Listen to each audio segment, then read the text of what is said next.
2026 SSLC എക്സാമിൻ്റെ model question paper SCRT publish ചെയ്തിരിക്കുന്നു.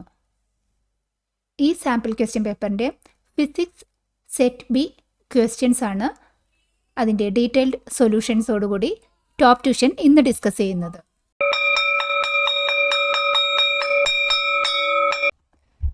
Section A 1 mark questions ആണ് section എയിലുള്ളത്. First question, നമ്മുടെ രാജ്യത്ത് ഇലക്ട്രിസിറ്റി ജനറേറ്റ് ചെയ്യുന്നത് വോൾട്ടേജ് എത്രയാണെന്ന്, സ്റ്റാൻഡേർഡായിട്ട് ഉപയോഗിക്കുന്ന ആ വോൾട്ടേജ് എത്രയാണ്? 11 kV ആണ് ആൻസർ. ഓപ്ഷൻസ് ഇവിടെ തന്നിട്ടുണ്ട്. 11 kV ആണ് കറക്റ്റ് ആൻസർ. 11 kVയിലാണ് നമ്മുടെ ഇന്ത്യയിൽ കറണ്ട് ജനറേറ്റ് ചെയ്യുന്ന voltage. Second question, magnetic effect of electric current എന്നാൽ എന്താണ് അർത്ഥമാക്കുന്നത്? Magnetic effect of electric current എന്ന് പറയുമ്പോൾ ഒരു കണ്ടക്ടറിലൂടെ കറൻറ്റ് പാസ് ചെയ്യുമ്പോൾ ആ കണ്ടക്ടറിന് ചുറ്റും ഒരു മാഗ്നറ്റിക് ഫീൽഡ് ജനറേറ്റ് ചെയ്യും. ആ ഫിനോമിനനെ പറയുന്ന പേരാണ് magnetic effect of electric current. Electric കറൻറ്റിൻ്റെ മാഗ്നറ്റിക് ഇഫക്റ്റ്. നെക്സ്റ്റ് ക്വസ്റ്റ്യൻ, ഇതൊരു assertion and reasoning kind of question ആണ്. അസേർഷൻ സ്റ്റേറ്റ്മെൻറ്റും റീസൺ സ്റ്റേറ്റ്മെൻറ്റും വായിച്ചിട്ട് അത് കറക്റ്റ് ആണോ എന്ന് നോക്കണം. ഇനി റീസൺ സ്റ്റേറ്റ്മെൻറ്റ്, ഈ അസേർഷൻ സ്റ്റേറ്റ്മെൻറ്റിനെ കറക്റ്റായിട്ട് സബ്സ്റ്റാൻഷിയേറ്റ് ചെയ്യുന്ന റീസൺ ആണോ, അതനുസരിച്ചിട്ട് ഈ ഓപ്ഷൻസ് നമ്മൾ ആൻസർ ചെയ്യണം. അസേർഷൻ സ്റ്റേറ്റ്മെൻറ്റ് എന്താണ് ഇവിടെ പറയുന്നത്? ചില ആൾക്കാരുടെ കണ്ണുകളുടെ ഒരു ഡിസീസിനെ പറ്റിയിട്ടാണ് പറയുന്നത്. അവർക്ക് ദൂരെയുള്ള ഒബ്ജക്റ്റ് നല്ല ക്ലിയർ ആയിട്ട് കാണാം, അടുത്തുള്ള ഒബ്ജക്റ്റ് അത്ര ക്ലിയർ ആയിട്ട് കാണാൻ പറ്റുന്നില്ല. അങ്ങനെയുള്ളപ്പോൾ അത് ഹൈപ്പർമെട്രോപ്പിയ എന്നാണ് അതിനെ പറയുന്നത്. ഈ അസേർഷൻ സ്റ്റേറ്റ്മെൻറ്റ് കറക്റ്റാണ്. ആൾക്കാർക്ക് ദൂരെയുള്ള വസ്തുക്കൾ ക്ലാരിറ്റി ഉണ്ട്, അടുത്തുള്ള വസ്തുവിന് ക്ലാരിറ്റി ഇല്ല. അതിനെ ഹൈപ്പർമെട്രോപ്പിയ എന്നാണ് ഡിസീസിന് പറയുന്നത്. Long sightedness, hypermetropia. അപ്പോൾ ഈ അസേർഷൻ സ്റ്റേറ്റ്മെൻറ്റ് കറക്റ്റാണ്. റീസൺ നോക്കൂ, അത്തരം ആൾക്കാരുടെ ഐബോള് വളരെ നീളം കൂടിയതാണ്. അവരുടെ കണ്ണിൻ്റെ പവറിനെ അപേക്ഷിച്ച് നോക്കുമ്പോൾ ഐബോള് നീളം കൂടിയതാണ് എന്ന്. റീസൺ സ്റ്റേറ്റ്മെൻറ്റ് തെറ്റാണ്. ഈ ഹൈപ്പർമെട്രോപ്പിയ ഉള്ള ആൾക്കാരുടെ ഐബോളിന് നീളം കൂടുതലല്ല, നീളം കുറവാണ് വരുന്നത്. ഇത് ഒരു നോർമൽ വിഷനിലുള്ള ആൾക്കാരുടെ ഐബോൾ ഇതാണെങ്കിൽ ഇമേജ് ഇവിടെ ഫോം ചെയ്യുന്നത് റെറ്റിന ഇവിടെ ആയിരിക്കും. അത് ഹൈപ്പർമെട്രോപ്പിയ ആകുമ്പോഴേക്കും അടുത്തുള്ള ഒബ്ജക്റ്റിൻ്റെ ഇമേജ് ഫോം ചെയ്യുന്നത് റെറ്റിനയുടെ ബാക്കിലായിരിക്കും. അതായത് ഈ ഐബോളിൻ്റെ ഷോർട്ടായിട്ടാണ് ഇരിക്കുന്നത്. ലെങ്ത് ഷോർട്ടാണ് ഈ ഹൈപ്പർമെട്രോപ്പിയ ഉള്ള ആൾക്കാരുടെ. അതുകൊണ്ട് അടുത്തുള്ള ഒബ്ജക്റ്റുകളുടെ ഇമേജ് ഫോം ചെയ്യുന്നത് റെറ്റിനയുടെ ബാക്കിലാണ്. അതാണ് ഈ ഹൈപ്പർമെട്രോപ്പിയ പ്രശ്നം വരുന്നത്. അപ്പോൾ ഈ റീസൺ സ്റ്റേറ്റ്മെൻറ്റ് തെറ്റാണ്. ടു ലോങ് അല്ല, ടു ഷോർട്ടാണ് ഈ ഹൈപ്പർമെട്രോപ്പിയ ആൾക്കാർക്കുള്ളത്. അപ്പോൾ നമ്മുടെ കറക്റ്റ് ആൻസർ വരുന്നത് A is correct but R is not correct. Assertion statement കറക്റ്റാണ്, പക്ഷേ റീസൺ സ്റ്റേറ്റ്മെൻറ്റ് കറക്റ്റ് അല്ല. So option C is the answer. Next question, longitudinal വേവുമായി റിലേറ്റ് ചെയ്ത് 4 സ്റ്റേറ്റ്മെൻറ്റ്സ് തന്നിട്ടുണ്ട്. അതിൽ കറക്റ്റായിട്ടുള്ള സ്റ്റേറ്റ്മെൻറ്റ്സ് ഐഡൻറ്റിഫൈ ചെയ്യണം. ലോഞ്ചിറ്റ്യൂഡിനൽ വേവ് ആണെന്ന് പറഞ്ഞിട്ടുണ്ട്. ഫസ്റ്റ് സ്റ്റേറ്റ്മെൻറ്റ് പറയുന്നു, compressions and rarefactions are formed alternatively. കംപ്രഷൻസും rare ഫ്രാക്ഷൻസും ഓൾട്ടർനേറ്റീവായിട്ട് ഉണ്ടായിക്കൊണ്ടിരിക്കുന്നു എന്ന്. അതെ, ലോഞ്ചിറ്റ്യൂഡിനൽ വേവ്സിന് കംപ്രഷൻസും റെയർ ഫ്രാക്ഷൻസുമാണ്. അപ്പോൾ സ്റ്റേറ്റ്മെൻറ്റ് 1 കറക്റ്റാണ്. സെക്കൻഡ് സ്റ്റേറ്റ്മെൻറ്റ് പറയുന്നത് crest and troughs are formed alternatively. ഈ സ്റ്റേറ്റ്മെൻറ്റ് തെറ്റാണ്. കാരണം ക്രെസ്റ്റും ട്രോട്ട്സും വരുന്നത് ട്രാൻസ്വേഴ്സ് വേവിനാണ്. അപ്പോൾ സ്റ്റേറ്റ്മെൻറ്റ് 2 തെറ്റ്. മൂന്നാമത്തെ statement, the direction of vibration of particles വേവിൻ്റെ പ്രൊപ്പഗേഷൻ്റെ ഡയറക്ഷന് പാരലൽ ആയിരിക്കുന്നു. ഇതും കറക്റ്റാണ്. ലോഞ്ചിറ്റ്യൂഡിനൽ വേവ്സിന് പാരലൽ ആയിരിക്കും വൈബ്രേഷൻ വരുന്നത്. അതിൻ്റെ വേവിൻ്റെ മൂവ്മെൻറ്റിന് പാരലലായിട്ട് തന്നെയാണ് വൈബ്രേഷൻ വരുന്നത്. സോ സ്റ്റേറ്റ്മെൻറ്റ് 3 കറക്റ്റാണ്. സ്റ്റേറ്റ്മെൻറ്റ് 4 പറയുന്നത് പാർട്ടിക്കിൾ വൈബ്രേഷൻ പെർപെൻഡിക്കുലർ ആയിരിക്കുന്നു. പ്രൊപ്പഗേഷൻ ഓഫ് വേവിന് പെർപെൻഡിക്കുലർ ആയിരിക്കുന്നു. ഇത് ട്രാൻസ്വേഴ്സ് വേവ്സിനാണ് കറക്റ്റ് ആയിരിക്കുന്നത്. അപ്പോൾ ലോഞ്ചിറ്റ്യൂഡിനൽ വേവ്സിന് കറക്റ്റ് ആയിട്ടുള്ള statement 1 and 3. So our answer is option B.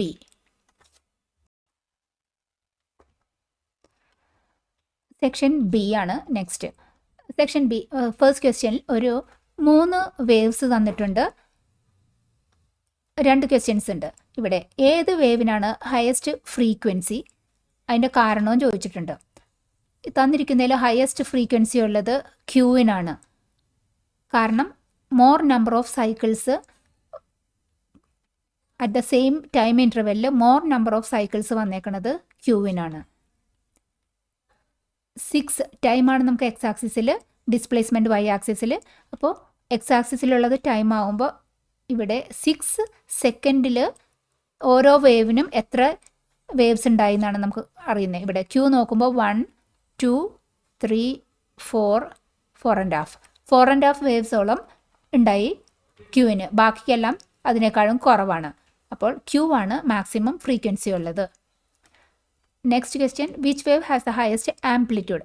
Amplitude എന്ന് പറയുമ്പോൾ ഈ മീൻ പൊസിഷനിൽ നിന്നുള്ള മാക്സിമം ഡിസ്റ്റൻസ് 3 നോക്കിയാൽ ഏറ്റവും കൂടുതൽ മാക്സിമം ഡിസ്റ്റൻസ് പോയിരിക്കുന്നത് വേവ് ആറിനാണ്. So wave R has a maximum amplitude, maximum displacement, ഏറ്റവും കൂടുതൽ പൊക്കമുള്ളത്. ക്വസ്റ്റ്യൻ, ഇതിൽ ഒരു കോൺവെക്സ് ലെൻസും ഒരു ഇമേജും, കോൺവെക്സ് ലെൻസ് പ്രൊഡ്യൂസ് ചെയ്യുന്ന ഒരു ഇമേജും, ഒരു ഇൻകംപ്ലീറ്റ് ആയിട്ടുള്ള ഒരു റേ ഡയഗ്രാം തന്നിട്ട് റേ ഡയഗ്രാം കംപ്ലീറ്റ് ചെയ്യാനാണ് പറഞ്ഞിരിക്കുന്നത്. നമുക്ക് ഈ ചിത്രം ഒന്ന് അനലൈസ് ചെയ്യാം. ഇതൊരു കോൺവെക്സ് ലെൻസാണ്. കോൺവെക്സ് ലെൻസ് നമുക്ക് ഇറക്റ്റ് ആയിട്ടുള്ള ഇമേജ് പ്രൊഡ്യൂസ് ചെയ്യില്ല. ഇറക്റ്റ് ആയിട്ടുള്ള, അതായത് നേരെയുള്ള ഇമേജ് അല്ല. കോൺവെക്സ് ലെൻസ് അതർ സൈഡിലുള്ള പ്രൊഡ്യൂസ് ചെയ്യുന്ന ഇമേജ് എപ്പോഴും ഇൻവെർട്ടഡ് ഇമേജ് ആയിരിക്കും വരുന്നത്. പക്ഷേ ഇവിടെ കാണിച്ചിരിക്കുന്നത് ഒരു നേരെ ഇറക്റ്റ് ആയിട്ടുള്ള ഇമേജാണ്. ഇത് കോൺവെക്സ് ലെൻസ് ആണ്. അത് എന്തായാലും ഇമേജിനെ ഇൻവെർട്ടഡ് ആക്കും എന്നുള്ള നമുക്ക് അറിവിനനുസരിച്ചിട്ട് നമുക്ക് ഊഹിക്കാം ഒബ്ജക്റ്റ് പ്ലേസ് ചെയ്തിരിക്കുന്നത് ഇൻവെർട്ടഡ് ആയിട്ടായിരിക്കും. അതുകൊണ്ടാണ് അതിനെ കോൺവെക്സ് ലെൻസ് ഇൻവെർട്ട് ചെയ്ത് നേരെയാക്കി കാണിച്ചിരിക്കുന്നത്. അപ്പോൾ അതാണ് ഫസ്റ്റത്തെ അണ്ടർസ്റ്റാൻഡിങ്. ഒബ്ജക്റ്റ് പ്ലേസ് ചെയ്തിരിക്കുന്നത് താഴേക്ക് ഇൻവെർട്ടഡ് ആയിട്ടായിരിക്കും. ഇനി ആ ഒബ്ജക്റ്റ് എവിടെയാണ് പ്ലേസ് ചെയ്യണേ എന്നുള്ളതും ഇമ്പോർട്ടൻ്റ് ആണ്. ഇവിടെ ഇമേജ് തന്നിരിക്കുന്നത് 2Fന് ശേഷമാണ്. ഇമേജ് 2Fന് ശേഷം വരണമെങ്കിൽ ഒബ്ജക്റ്റ് പ്ലേസ് ചെയ്യേണ്ടത് Fനും 2Fനും നടുവിലായിരിക്കണം. അപ്പോൾ ഒബ്ജക്റ്റിൻ്റെ പൊസിഷൻ കണ്ടു, നമുക്ക് മനസ്സിലായി Fനും 2Fനും നടുവിൽ അത് താഴേക്കായിരിക്കണം, അതായത് ഇൻവെർട്ടഡ് ആയിട്ടായിരിക്കണം ഒബ്ജക്റ്റ് പ്ലേസ് ചെയ്യണേ. അതായത് നമുക്കിങ്ങനെ ഇറക്റ്റ് ആയ മാതിരിയുള്ള ഇമേജ് ഇവിടെ കിട്ടാം. കോൺവെക്സ് ലെൻസിൻ്റെ ഇൻവെർട്ട് ചെയ്ത് ഇമേജ് തരുമ്പോൾ നമുക്കിങ്ങനെ കംപ്ലീറ്റ് ചെയ്യാം. Fനും 2Fനും നടുവിൽ ഒരു ഒബ്ജക്റ്റ് വെച്ചു. ഈ ഒബ്ജക്റ്റിൻ്റെ ഒരു റേ ഫോക്കസിൽ കൂടെ കടന്നുപോയി ലെൻസിൽ, കോൺവെക്സ് ലെൻസിൽ പതിച്ചു. ഒപ്റ്റിക് ആക്സിസിന് പാരലായിട്ട് പോയി. അടുത്ത റേ ഒപ്റ്റിക് സെൻറ്ററിലൂടെ ദിശമാറ്റമില്ലാതെ കടന്നുപോയി. അത് രണ്ടും മീറ്റ് ചെയ്യുന്ന പോയിൻ്റ് ഇതാണ്. അതാണ് നമ്മുടെ ഈ പോയിൻ്റ്, ഒബ്ജക്റ്റിൻ്റെ ഈ ടിപ്പിൻ്റെ ഇമേജ് കിട്ടിയത്. ഒബ്ജക്റ്റ് ഇൻവെർട്ടഡായി വെച്ചത് കാരണം നമുക്കിവിടെ ഇറക്റ്റായ മാതിരിയുള്ള ഇമേജ് കിട്ടി. ഇങ്ങനെയാണ് കംപ്ലീറ്റ് ചെയ്തത്. ഒബ്ജക്റ്റ് പ്ലേസ് ചെയ്തിരിക്കുന്നത് Fനും 2Fനും നടുവിൽ ഇൻവെർട്ടഡായിട്ട് പറഞ്ഞിരിക്കുന്ന ഇമേജിലേക്ക് നമുക്ക് റേ ഡയഗ്രാം കംപ്ലീറ്റ് ചെയ്തു. ഈ ക്വസ്റ്റ്യൻ ഒരു ചോയ്സ് ഉള്ള ക്വസ്റ്റ്യനാണ്. ഓർ പാർട്ടിൽ തന്നിരിക്കുന്ന ക്വസ്റ്റ്യൻ ഒരു കോൺകേവ് ലെൻസിൻ്റെ ഇൻകംപ്ലീറ്റ് ആയിട്ടുള്ള ഒരു റേ ഡയഗ്രാമാണ്. കോൺകേവ് ലെൻസ്, ഒരു ഒബ്ജക്റ്റ് പ്ലേസ് ചെയ്തിരിക്കുന്നത് Fലാണ്. FB ഈ ഒബ്ജക്റ്റ് റേ ഡയഗ്രാം കംപ്ലീറ്റ് ചെയ്യാനാണ് പറഞ്ഞിരിക്കുന്നത്. ഇവിടെ കോൺകേവ് ലെൻസാണ്. കോൺകേവ് ലെൻസ് എന്ന് പറയുമ്പോൾ ഡൈവേർജിങ് ലെൻസ് ആണെന്ന് നമുക്കറിയാം. ഒബ്ജക്റ്റ് Fലാണ് വെച്ചിരിക്കുന്നത്.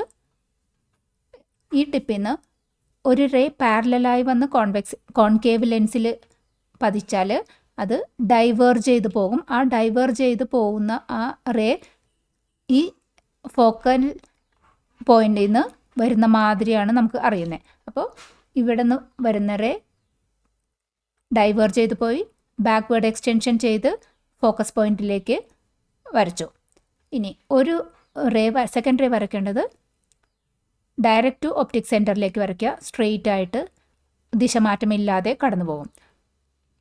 അപ്പോൾ ഈ റേ ഇങ്ങനെ പോകുന്ന ഈ റേനെ ഈ ഡൈവേർജ് ചെയ്തു പോകുന്ന റേയുടെ ബാക്ക്വേർഡ് എക്സ്റ്റൻഷൻ ചെയ്ത് പോയ ആ റേ മീറ്റ് ചെയ്യുന്ന പോയിൻ്റാണ് ഇത്. മീറ്റ് ചെയ്യുന്ന വെച്ചാൽ ആക്ച്വൽ മീറ്റിംഗ് അല്ല, നമുക്ക് തോന്നുന്നതാണ്. റേ വരുന്നത് ഇങ്ങനെ വന്ന് ഇങ്ങനെ പോകും, പക്ഷേ ബാക്ക്വേർഡ് എക്സ്റ്റൻഷനുള്ള ഈ റേ നോക്കുമ്പോൾ ഈ കോൺകേവ് ലെൻസിൽ നമുക്ക് appears to be emerging from, ഈ പോയിന്റിൽ നിന്ന് എമർജ് ചെയ്യുന്ന മാതിരി തോന്നുന്നു. അത് കാരണം ഈ 2 പോയിന്റും കൂടി ഇവിടെ മീറ്റ് ചെയ്യുന്ന മാതിരിയുള്ള ഒരു ഫീലിംഗ് നമുക്ക് കിട്ടും. ഇവിടെയാണ് നമുക്ക് ഇമേജ് കിട്ടുന്നത്. ഒബ്ജക്റ്റ് ഫോക്കസ് പോയിന്റിൽ വെച്ചിരിക്കുന്നു, ഇത് ഇമേജ് കംപ്ലീറ്റ് ചെയ്തു. ഇതാണ് ഒരു കോൺകേവ് ലെൻസ് പ്രൊഡ്യൂസ് ചെയ്യുന്ന ഇമേജ്. അത് ഇറക്റ്റ് ആണ്, ഡിമിനിഷ്ഡ് ആണ്. ക്വസ്റ്റ്യൻ: ഒരു ഷർട്ട് അത് സിയൻ ലൈറ്റിൽ വെച്ചപ്പോൾ ബ്ലൂ കളറിലാണ് കണ്ടത്. ആ സെയിം ഷർട്ട് മെജന്ത ലൈറ്റിൽ വെച്ചപ്പോൾ മെജന്ത കളറിലും കണ്ടു. അങ്ങനെയാണെന്നുണ്ടെങ്കിൽ ഡേ ലൈറ്റിൽ ആ ഷർട്ടിൻ്റെ കളറ് എന്താണ്, അതിൻ്റെ റീസൺ എന്താണ് എന്നാണ് ചോദിച്ചിരിക്കുന്നത്. അനലൈസ് ചെയ്യാം. സിയൻ ലൈറ്റാണ്, അതിൽ വെച്ചിരിക്കുമ്പോൾ ബ്ലൂ കളറിലാണ് കണ്ട്. സിയനിലുള്ളത് ബ്ലൂ ആൻഡ് ഗ്രീൻ കോമ്പിനേഷനാണ്. ഇതിൽ ഗ്രീൻ അബ്സോർബ് ചെയ്തു, ബ്ലൂ മാത്രമാണ് റിഫ്ലക്റ്റ് ചെയ്തുള്ളൂ. അതുകൊണ്ടാണ് നമുക്ക് ബ്ലൂ കളറിൽ സിയൻ ലൈറ്റിൽ കണ്ടത്. അപ്പോൾ നമുക്കൊരു കാര്യം മനസ്സിലായി, ഇതിനകത്ത് ഗ്രീൻ അബ്സോർബാണ് ചെയ്യുന്നത്. ആ ഷർട്ടിൽ ഗ്രീൻ പോർഷൻ ഇല്ല, ബ്ലൂ ഉണ്ട്. അതുകൊണ്ടാണ് ബ്ലൂ കളറിൽ നമുക്ക് ഈ സിയൻ ലൈറ്റിൽ ബ്ലൂ കണ്ടത്. ഫൈൻ. ഇനി നെക്സ്റ്റ് പോയിന്റിൽ മെജന്ത ലൈറ്റിൽ മെജന്ത കളറിൽ കണ്ടു. മെജന്ത റെഡിൻ്റെയും ബ്ലൂവിൻ്റെയും കോമ്പിനേഷനാണ്. അപ്പോൾ മെജന്ത ലൈറ്റിൽ മെജന്ത കളറിൽ കണ്ടു എന്നതിൽ നിന്ന് നമ്മൾ മനസ്സിലായി അത് റെഡിനെ റിഫ്ലക്റ്റ് ചെയ്തു, ബ്ലൂവിനെയും റിഫ്ലക്റ്റ് ചെയ്തു. അതുകൊണ്ടാണ് അത് മെജന്ത കളറിൽ കണ്ടത്.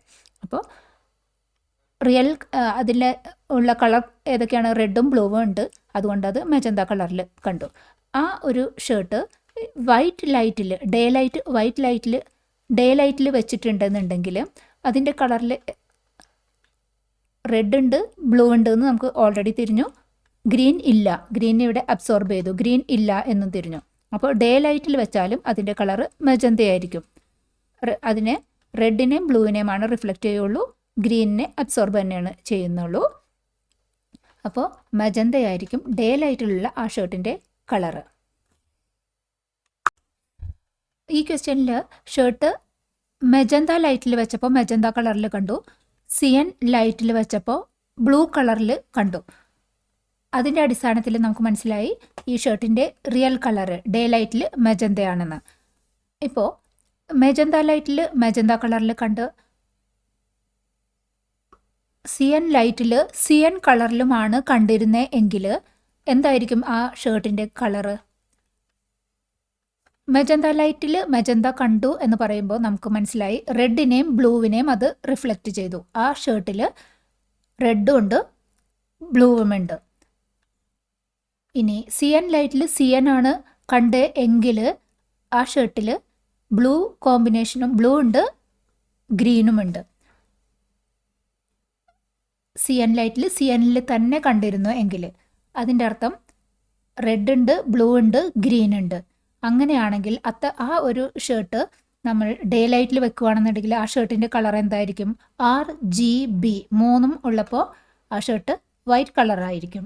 അപ്പോൾ ഏത് കോമ്പിനേഷൻ ചോദിച്ചാലും ഈ RGB സെക്കൻഡറി കളേഴ്സ് ഏതൊക്കെ തമ്മിലാണ് ഫോം ചെയ്ത് ഏതൊക്കെയാണ് റിഫ്ലക്റ്റ് ചെയ്യുന്ന ആ കോമ്പിനേഷൻ ആ ഒബ്ജക്റ്റിൽ ഉണ്ടാകും. അതിൻ്റെ അടിസ്ഥാനത്തിൽ നമുക്ക് അതിൻ്റെ ഡേ ലൈറ്റിലുള്ള കളറിലേക്ക് എത്താൻ പറ്റും. ക്വസ്റ്റ്യൻ: ഇവിടെ നമുക്കൊരു ഫിഗർ തന്നിട്ടുണ്ട്. നോർത്ത് സൗത്ത് പോളിന് നടുവിൽ ഒരു AB റോഡ് വെച്ചിട്ടുണ്ട്, കോപ്പർ റോഡ്. ആ കോപ്പർ റോഡ് ഒരു DC സോഴ്സുമായിട്ടും സ്വിച്ചായിട്ടും കണക്ട് ചെയ്തിരിക്കുന്നുണ്ട്. നമ്മളോട് ചോദിച്ചിരിക്കുന്ന ക്വസ്റ്റ്യൻ: ഈ സ്വിച്ച് ഓൺ ചെയ്ത് സർക്യൂട്ടിലൂടെ ഈ കറണ്ട് ഫ്ലോ ഉള്ള ആ സമയത്ത് ഈ റോഡിൻ്റെ മൂവ്മെൻറ്റ് ഏത് ഡയറക്ഷനിൽ ആയിരിക്കും എന്നുള്ളതാണ്. അത് ഏത് നിയമത്തിൻ്റെ അടിസ്ഥാനത്തിലാണ് നമ്മൾ ആ പെർട്ടിക്കുലർ ഡയറക്ഷനിലേക്ക് റോഡ് മൂവ് ചെയ്യുന്നു എന്ന് പറഞ്ഞെന്ന് ആ റൂള് സ്റ്റേറ്റ് ചെയ്യാനും പറഞ്ഞിട്ടുണ്ട്. ഇവിടെ ഒരു മാഗ്നറ്റിക് ഫീൽഡിലെ ഒരു കറണ്ട് ക്യാരിയിങ് കണ്ടക്ടർ പ്ലേസ് ചെയ്താൽ ആ കണ്ടക്ടറിന്മേൽ ഒരു ഫോഴ്സ് ജനറേറ്റ് ചെയ്യപ്പെടുന്നു. ആ ഫോഴ്സ് അതിൻ്റെ ഡയറക്ഷൻ നമ്മൾ കണ്ടുപിടിക്കുന്നത് ഫ്ലെമിങ്സ് ലെഫ്റ്റ് ഹാൻഡ് റൂൾ ഉപയോഗിച്ചിട്ടാണ്.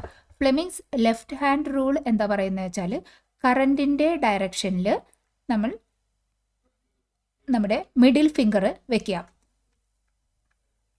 മാഗ്നറ്റിക് ഫീൽഡിൻ്റെ ഡയറക്ഷനിൽ ഫോർ ഫിംഗർ ഇൻഡെക്സ് ഫിംഗർ വെക്കുക.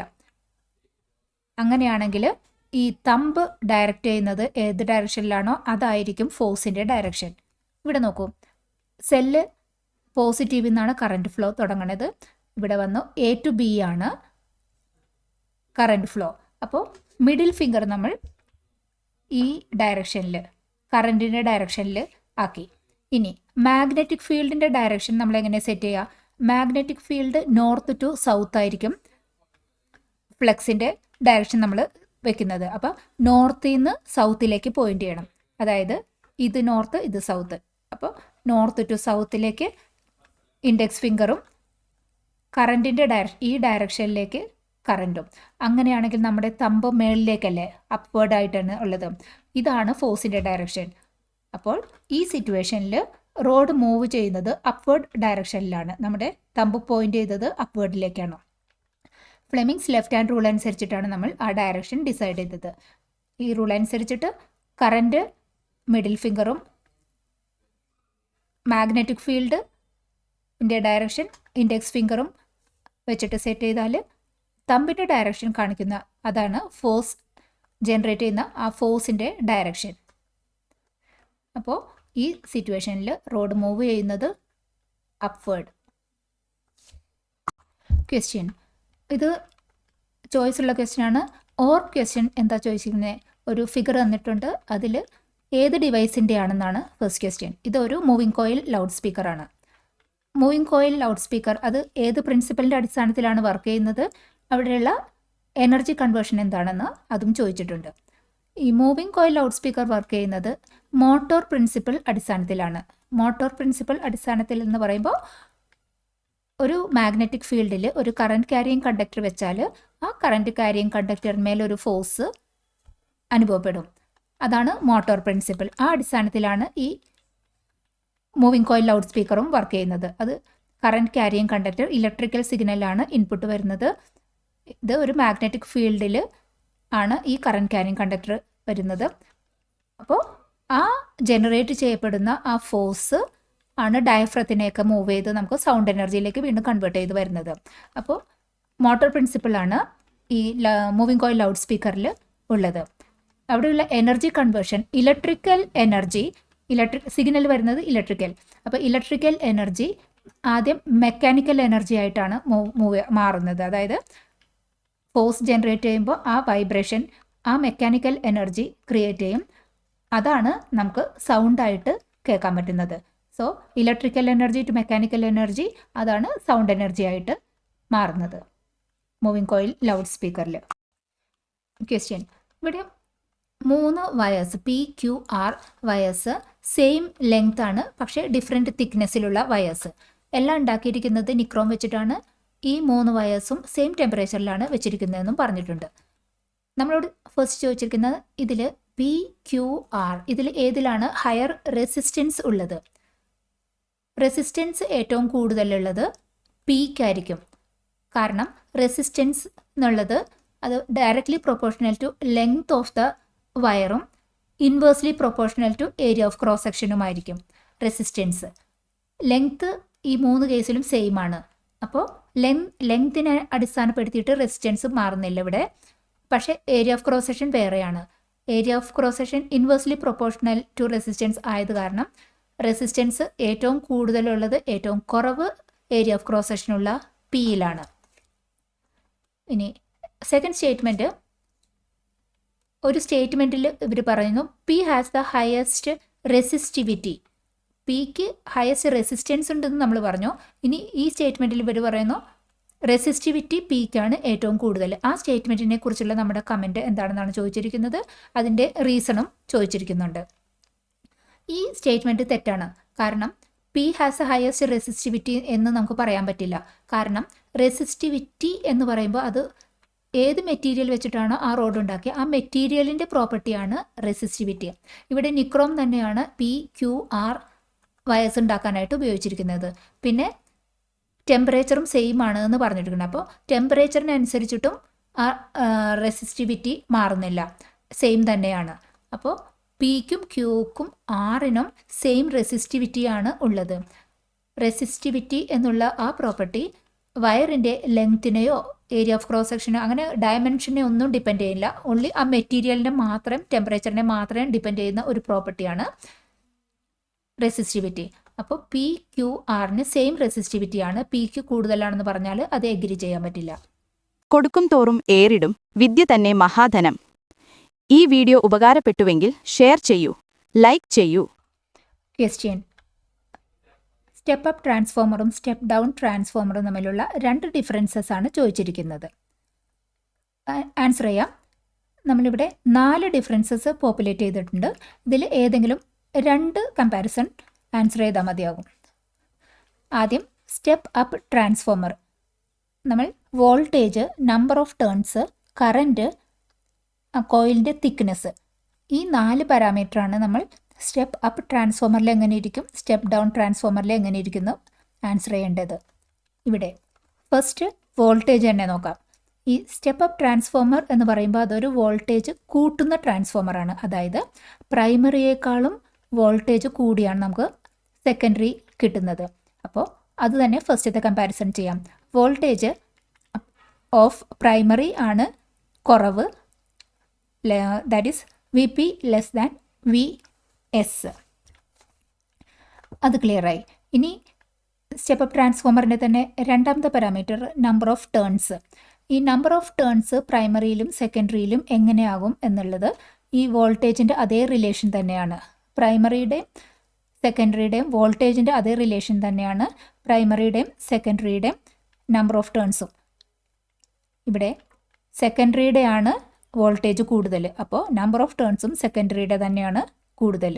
So N P less than N S. ഇനി അടുത്ത പാരാമീറ്റർ കറൻറ്റ്. കറൻറ്റിൻ്റെ ഈ റിലേഷൻ പ്രൈമറിയും സെക്കൻഡറിയും തമ്മിലുള്ള ഈ റിലേഷൻ എങ്ങനെയാവുമെന്ന് നോക്കുന്നത് നമ്മൾ പവർ, ഇൻപുട്ട് പവറും ഔട്ട്പുട്ട് പവറും ഒരു ഐഡിയൽ ട്രാൻസ്ഫോമറിൻ്റെ കേസിൽ ഈക്വൽ ആയിരിക്കും. പവർ എന്ന് പറയുമ്പോൾ വോൾട്ടേജ് ഇൻറ്റു കറൻറ്റാണ്. അപ്പോൾ ഐഡിയൽ കേസിൽ ഇൻപുട്ടും ഔട്ട്പുട്ടും പവർ സെയിം ആകണമെന്നുണ്ടെങ്കിൽ വോൾട്ടേജ് കൂടുമ്പോൾ കറൻറ്റ് കുറയണം എന്ന റിലേഷനാണുള്ളത്. ഇവിടെ സ്റ്റെപ്പ് അപ്പ് ട്രാൻസ്ഫോമറിൻ്റെ കേസിൽ വോൾട്ടേജ് സെക്കൻഡറിയിൽ കൂടുതലാണ്, അപ്പോൾ സെക്കൻഡറിയിലെ കറൻറ്റ് കുറവായിരിക്കണം. അപ്പോൾ കറൻറ്റ് പ്രൈമറിയുടെയാണ് കൂടുതൽ, സെക്കൻഡറിയുടെ കറൻറ്റ് കുറവായിരിക്കണം. അപ്പോൾ നമുക്ക് ഈ റിലേഷനും കിട്ടി. Next thickness of that coil. പ്രൈമറിയുടെയും സെക്കൻഡറിയുടെയും ആ കോയിൽ തിക്നെസ് ആണ് അടുത്തത്. അത് സെയിം ആസ് ദ കറൻറ്റ് ആയിരിക്കും. അതെങ്ങനെയാണ് വരുന്നത്? കറൻറ്റ് ഇവിടെ സെക്കൻഡറിയുടെ കറൻറ്റാണ് കുറവ്. സെക്കൻഡറിയുടെ കറൻറ്റ് കുറവ് ആകണമെങ്കിൽ സെക്കൻഡറിയുടെ റെസിസ്റ്റൻസ് കൂടുതലായിരിക്കണം. റെസിസ്റ്റൻസ് കൂടുതലായിരിക്കണമെങ്കിൽ ആ കോയിലിൻ്റെ തിക്നെസ് കുറയുമായിരിക്കും വേണ്ടത്. അപ്പോൾ സെക്കൻഡറിയുടെ തിക്നെസ് ആയിരിക്കണം പ്രൈമറിയുടെ തിക്നെസ്സിനേക്കാളും കുറവ് വരേണ്ടത്. അതായത് ഈ കറൻറ്റിൻ്റെ റിലേഷൻ എങ്ങനെയാണോ അതേപോലെയാണ് ഈ തിക്നെസ്സിൻ്റെ റിലേഷനും. ഒന്നും കൂടി ഡബിൾ കൺഫർമേഷൻ, വോൾട്ടേജിൻ്റെ അതേ റിലേഷനാണ് നമ്പർ ഓഫ് ടേൺസിനുള്ളത്. കറൻറ്റിൻ്റെ സെയിം റിലേഷനാണ് തിക്നെസ് ഓഫ് ദാറ്റ് കോയിലിനുള്ളത്, പ്രൈമറിയും സെക്കൻഡറിയും തമ്മിൽ. ഇനി നമുക്ക് ഈ സെയിം വാല്യൂസ് സ്റ്റെപ്പ് ഡൗൺ ട്രാൻസ്ഫോമറിനെ പോപ്പുലേറ്റ് ചെയ്യാം. വോൾട്ടേജ് സ്റ്റെപ്പ് ഡൗൺ ട്രാൻസ്ഫോമറിൽ സെക്കൻഡറിയിലെ വോൾട്ടേജ് കുറവായിരിക്കും, അപ്പോൾ പ്രൈമറിയിലെ വോൾട്ടേജ് ആണ് കൂടുതൽ compare to secondary voltage. V P greater than V S. ഈ വോൾട്ടേജിൻ്റെ സെയിം റിലേഷൻ തന്നെയാണ് നമ്പർ ഓഫ് ടേൺസിന്. So V P greater than V S ആയത് കാരണം N P greater than N S, ആ റിലേഷനും കിട്ടി. ഇനി കറൻറ്റ് വോൾട്ടേജ് സെക്കൻഡറിയിൽ കുറയുന്നു, അതുകൊണ്ട് കറൻറ്റ് സെക്കൻഡറിയിൽ കൂടുതൽ. So I P less than I S. Current സെക്കൻഡറിയിൽ കൂടുന്നു എന്നതിനർത്ഥം തിക്നെസ് ഓഫ് സെക്കൻഡറിയും സെയിം റിലേഷനാണ്. കൂടുതൽ കറൻറ്റ് സെക്കൻഡറിയിലാവുമ്പോൾ കൂടുതൽ തിക്നെസ്സും സെക്കൻഡറിയിൽ. So thickness of primary less than thickness of secondary.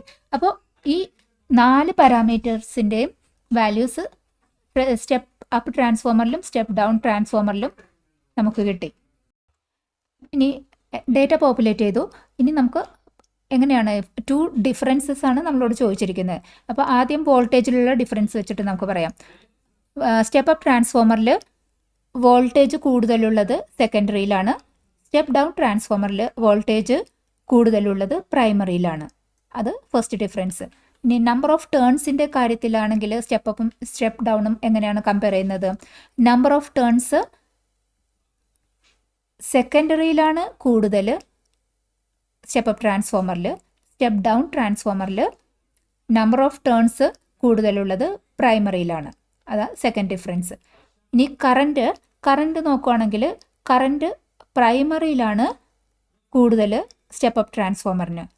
പക്ഷേ കറണ്ട് സെക്കൻഡറിയിലാണ് കൂടുതൽ for step down transformer. Third difference. ഇനി തിക്നെസ് ഓഫ് ദ കോയിലാണെന്നുണ്ടെങ്കിൽ തിക്നെസ് കൂടുതലുള്ളത് പ്രൈമറിയിലാണ് സ്റ്റെപ്പ് അപ്പ് ട്രാൻസ്ഫോമറിൽ. അതുപോലെ തിക്നെസ് കൂടുതലുള്ളത് സെക്കൻഡറിയിലാണ് സ്റ്റെപ്പ് ഡൗൺ ട്രാൻസ്ഫോമറിന്. അങ്ങനെ നാലാമത്തെ ഡിഫറൻസ്. അപ്പോൾ ഏതെങ്കിലും 2 എണ്ണം കംപ്ലീറ്റ് ചെയ്യാം. ക്വസ്റ്റ്യൻ: ഒരു മെറ്റൽ റോഡ് 1 മീറ്ററാണ് അതിൻ്റെ ലെങ്ത്ത്. അത് ഒരു ഫസ്റ്റ് ഓർഡർ ലിവറായിട്ടാണ് നമ്മൾ ഉപയോഗിച്ചിരിക്കുന്നത്. ലോഡ് അത് 350 ആണ് ലോഡ്. 150 ആണ് എഫേർട്ട് കൊടുത്തത്. നമ്മളോട് ചോദിച്ചിരിക്കുന്നത് എഫേർട്ട് ആമിൻ്റെ ലെങ്ത് എത്രയാണ്, ലോഡ് ആമിൻ്റെ ലെങ്ത് എത്രയാണ്. ഈ ഒരു ഫസ്റ്റ് ഓർഡർ ലിവറിൽ ലോഡ് ആം എന്ന് പറയുമ്പോൾ ഈ ഫാൽക്രം മുതൽ ഈ ലോഡിൻ്റെ ഇതാണ് നമ്മുടെ ലോഡ് ആം. ഇവിടെ മുതൽ എഫേർട്ട് വരെയുള്ള ഈ ലെങ്ത്താണ് എഫേർട്ട് ആം. നമ്മളോട് ചോദിച്ചിരിക്കുന്ന ഈ 2 ലെങ്ത്തുമാണ് കാണേണ്ടത്. ആദ്യം ഡേറ്റ പോപ്പുലേറ്റ് ചെയ്യാം. ടോട്ടൽ ലെങ്ത്ത് 1 മീറ്ററാണ്. നമുക്ക് സെൻറ്റിമീറ്ററിലേക്ക് കൺവേർട്ട് ചെയ്തിട്ട് കാൽക്കുലേഷൻ എളുപ്പമാക്കാം. 2 സൈഡിലും സെയിം യൂണിറ്റ് ആണല്ലോ കൊടുത്തിരിക്കുന്നത്. ദെൻ അഗെയിൻ ഇവിടെ കിലോഗ്രാമും അല്ല ഗ്രാം വെയ്റ്റിലാണ് നമുക്ക് ഇവിടെ ഡേറ്റ തന്നിരിക്കുന്നത്. സോ ലെറ്റ് ദാറ്റ് ലെങ്ത്ത് നമുക്ക് 100 സെൻറ്റിമീറ്റർ, 1 മീറ്റർ 100 സെൻറ്റിമീറ്റർ എന്ന് എടുക്കും. ഇതിനെ എഫേർട്ട് ആമിനെ നമുക്ക് എക്സ് എന്ന് എടുക്കാം. Effort arm let effort arm be X. Effort arm X ആണെന്നുണ്ടെങ്കിൽ ഈ ലോഡ് ആം എന്തായിരിക്കും? ടോട്ടലുള്ള 100ൽ നിന്ന് ഈ എക്സ് പോയത് 100 മൈനസ് എക്സ് ആണ് ലോഡ് ആം. ഇനി നമുക്ക് ഈ ലിവറിൻ്റെ പ്രിൻസിപ്പിൾ അനുസരിച്ചിട്ട് effort into effort arm is equal to load into load arm. അപ്പോൾ വാല്യൂസ് പോപ്പുലേറ്റ് ചെയ്യാം. ദാറ്റ് ഈസ് 150 ആണ് effort. Effort into effort arm X equal to 350 load arm 100 minus X. Values populate ചെയ്തു. X expand ചെയ്തു. എക്സിൻ്റെ solution X is equal to 3500/500. So 70 centimetre എന്ന് കിട്ടി എക്സിൻ്റെ value. X ഏതാണ്?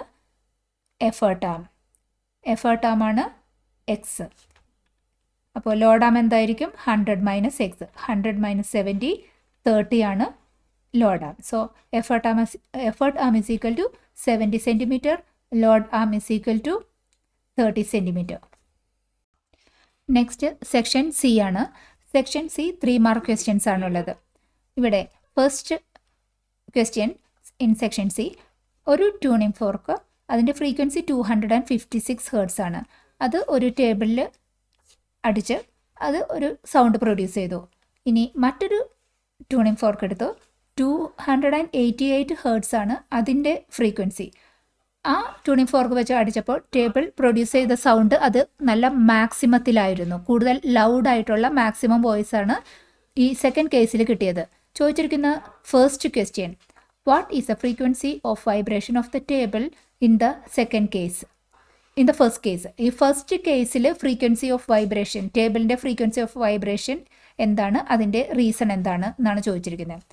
ഈ ഫസ്റ്റ് കേസിൽ നമ്മൾ ഉപയോഗിച്ച ട്യൂണിംഗ് ഫോക്കിൻ്റെ ഫ്രീക്വൻസി 256 ആണ്. അപ്പോൾ ഈ ടേബിളിൻ്റെ വൈബ്രേഷൻ ഏതായിരിക്കും? 256 ആയിരിക്കും ആ ടേബിളിൻ്റെ വൈബ്രേഷൻ. അതിൻ്റെ കാരണം എന്താണ്? ഒരു ഫോഴ്സ്ഡ് ആയിട്ടുള്ള ഒരു വൈബ്രേഷനാണ് ഈ ട്യൂണിംഗ് ഫോർക്ക് മുഖേന ആ ടേബിളിന് കിട്ടുന്നത്. ആ ഫോഴ്സ്ഡ് വൈബ്രേഷൻ ആയിരിക്കുമ്പോൾ ബോഡി വൈബ്രേറ്റ് ചെയ്യുന്നത് frequency of the external periodic force, അതായത് ആ ട്യൂണിംഗ് ഫോർക്കിൻ്റെ ഫ്രീക്വൻസിക്ക് അടിസ്ഥാനത്തിലാണ് ആ ടേബിളിൻ്റെ വൈബ്രേഷൻ നടക്കുന്നത്. ട്യൂണിംഗ് ഫോർക്കിൻ്റെ ഫ്രീക്വൻസി 256 ആണ്. അതുകൊണ്ട് ഫസ്റ്റ് കേസിൽ ടേബിളിൻ്റെ വൈബ്രേഷൻ 256 ആയിരുന്നു. ഇനി സെക്കൻഡ് ക്വസ്റ്റ്യൻ ബി ചോദിച്ചിരിക്കുന്നത് what is A natural frequency of this table and why do you think so? ഈ ടേബിളിൻ്റെ നാച്ചുറൽ ഫ്രീക്വൻസി ഏതാണെന്നാണ് സെക്കൻഡ് ചോദിച്ചിരിക്കുന്നത്. അത് എന്തുകൊണ്ടാണ് നമ്മളത് അങ്ങനെ കരുതുന്നത്, അതിൻ്റെ റീസണും കൂടിയാണ് പറയേണ്ടത്. ഈ ടേബിളിൻ്റെ നാച്ചുറൽ ഫ്രീക്വൻസി 288 ഹേർട്സ്, അതായത് സെക്കൻഡ് ടൈം നമ്മൾ കൊടുത്ത ട്യൂണിംഗ് ഫോർക്കിൻ്റെ ഫ്രീക്വൻസി 288 ആയിരിക്കണം ഈ ടേബിളിൻ്റെ നാച്ചുറൽ ഫ്രീക്വൻസി. അതിന് റീസൺ എന്താണ്? സെക്കൻഡ് കേസിലാണ് ആ ടേബിളിൻ്റെ വൈബ്രേഷൻ ഏറ്റവും മാക്സിമത്തിലുള്ള ലൗഡായിട്ടുള്ള ആ സൗണ്ട് ഉണ്ടാക്കിയത്. ആ മാക്സിമത്തിലുള്ള സൗണ്ട് ഉണ്ടാക്കി എന്നതിനർത്ഥം അത് റെസൊണൻസിലായെന്നർത്ഥം. ഈ ടേബിളിൻ്റെ നാച്ചുറൽ ഫ്രീക്വൻസിക്ക് ഇക്വലൻ്റ് ആയിട്ടുള്ള ഒരു എക്സ്റ്റേണൽ ആയിട്ടുള്ള ആ ഒരു ഫ്രീക്വൻസി വന്നപ്പോൾ ആ ടേബിൾ റെസൊണൻസിലേക്ക് മാറി ലൗഡായ വോയിസ് ഉണ്ടാക്കി. സോ 288 ഹേർട്സ് ആണ് ടേബിളിൻ്റെ നാച്ചുറൽ ഫ്രീക്വൻസി. ഇനി തേർഡ് ഒരു ക്വസ്റ്റ്യൻ ചോദിക്കണേ, why was the sound heard with maximum loudness in the second case? എന്തുകൊണ്ടാണ് ആ സെക്കൻഡ് കേസിൽ മാക്സിമം ലൗഡ്നെസ് ആയത്? അത് റെസൊണൻസിലായത് കാരണം. റെസൊണൻസ് എന്ന് പറയുമ്പോൾ ടേബിളിൻ്റെ natural frequency equal to frequency of that external vibration, external ആ ട്യൂണിംഗ് ഫോർക്ക് വൈബ്രേഷൻ. അപ്പോൾ മാക്സിമം ആംപ്ലിറ്റ്യൂഡിലായിരിക്കും, റെസൊണൻസിലായിരിക്കുമ്പോൾ ആ ഫ്രീക്വൻസി വൈബ്രേഷൻ ഉണ്ടാകുക. അതുകൊണ്ടാണ് ഏറ്റവും മാക്സിമം ലൗഡായ വോയിസ് നമുക്ക് റെസൊണൻസിൽ കിട്ടിയത്. ഇത് ഒരു ചോയ്സ് ഉള്ള ക്വസ്റ്റ്യനാണ്. ഓർ പാർട്ടിൽ ചോദിച്ചിരിക്കുന്നത് ഒരു റൂമിൽ ചൈൽഡ് എ, ആ റൂമിൻ്റെ നീളം 10 മീറ്റർ ആണ്. ഇനി സെക്കൻഡ് റൂം അതിൻ്റെ നീളം 40 മീറ്റർ ആണ്, അതിൽ ചൈൽഡ് ബിയുമുണ്ട്. ഈ രണ്ട് കുട്ടികളും ഒരു സൗണ്ട് പുറപ്പെടുവിച്ചു. ഇതിൽ ചൈൽഡ് എക്കാണോ ചൈൽഡ് ബിക്കാണോ എക്കോ കേൾക്കാൻ ചാൻസ് ഉള്ളത്? അതാണ് ക്വസ്റ്റ്യൻ. അതിൻ്റെ കാരണവും പറയണം. ഇവിടെ ചൈൽഡ് ബിക്കാണ് എക്കോ കേൾക്കാനുള്ള ചാൻസ് ഉള്ളത്. ചൈൽഡ് എ എന്തുകൊണ്ടാണ് എക്കോ കിട്ടില്ല എന്ന് നമ്മൾ പറയുന്നത്? ഒരു സൗണ്ട് പുറപ്പെടുവിച്ച് നമുക്ക് എക്കോ ഫീൽ ചെയ്ത് എക്കോ കിട്ടണമെങ്കിൽ ആ സൗണ്ട് പുറപ്പെടുവിച്ച ആ സോഴ്സും റിഫ്ലക്റ്റ് ചെയ്ത് വന്ന, അതായത് ആ റിഫ്ലക്റ്റിംഗ് സർഫസും തമ്മിൽ ഒരു മിനിമം ആയിട്ട് ഒരു 17.5 മീറ്റർ നീളം എങ്കിലും ഉണ്ടായിരിക്കണം. ആ മിനിമം നീളം അറ്റ്ലീസ്റ്റ് 17.5 മീറ്റർ ഉണ്ടെങ്കിൽ മാത്രമാണ് നമ്മൾ പുറപ്പെടുവിച്ച സൗണ്ടും എക്കോ ആയിട്ട് നമുക്ക് വരുന്ന സൗണ്ടും തമ്മിൽ അറ്റ്ലീസ്റ്റ് ഒരു 0.1 സെക്കൻഡിൻ്റെ ഗ്യാപ്പ് ജനറേറ്റ് ചെയ്യാൻ പറ്റുള്ളൂ. ആ ഗ്യാപ്പ് ഉണ്ടെങ്കിൽ മാത്രമേ നമുക്ക് നമ്മൾ പുറപ്പെടുവിച്ച സൗണ്ടും എക്കോയും നമുക്ക് ഡിസ്റ്റിങ്ക്വിഷ് ചെയ്ത് മനസ്സിലാക്കാൻ പറ്റുള്ളൂ. ഈ ഫസ്റ്റ് ചൈൽഡ് എയുടെ കേസിൽ ആ മിനിമം ഡിസ്റ്റൻസ് ഇല്ലാത്തത് കാരണം എക്കോ വരില്ല. ഒരു ചെറിയൊരു വിറയൽ മാത്രമേ ഫീൽ ചെയ്യുള്ളൂ. ഒരു എക്കോ ആയിട്ട് ക്ലിയറായി കിട്ടില്ല. ചൈൽഡ് ബിയുടെ കേസിൽ പറ്റും. ഇവിടെ 40 മീറ്ററാണ് ലെങ്ത്, അത് മോർ ദാൻ 17.5 മീറ്റർ ആയത് കാരണം ആ പുറപ്പെടുവിച്ച സൗണ്ടും എക്കോ വരുമ്പോഴേക്കും അത് നമുക്ക് ഈസിലി ഡിസ്റ്റിങ്ക്വിഷ് ചെയ്തെടുക്കാൻ പറ്റും. അപ്പോൾ ചൈൽഡ് ബി ആണ് എക്കോ കേൾക്കുന്നത്. ഹൈസ്കൂൾ വിദ്യാർത്ഥികൾക്കായി ചെറിയ ബാച്ച് സൈസിലുള്ള ട്യൂഷൻ ക്ലാസുകളിലൂടെ മികച്ച വിജയം നേടാൻ ഇന്ന് തന്നെ ടോപ്പ് ട്യൂഷൻ സെന്ററിൽ ജോയിൻ ചെയ്യൂ.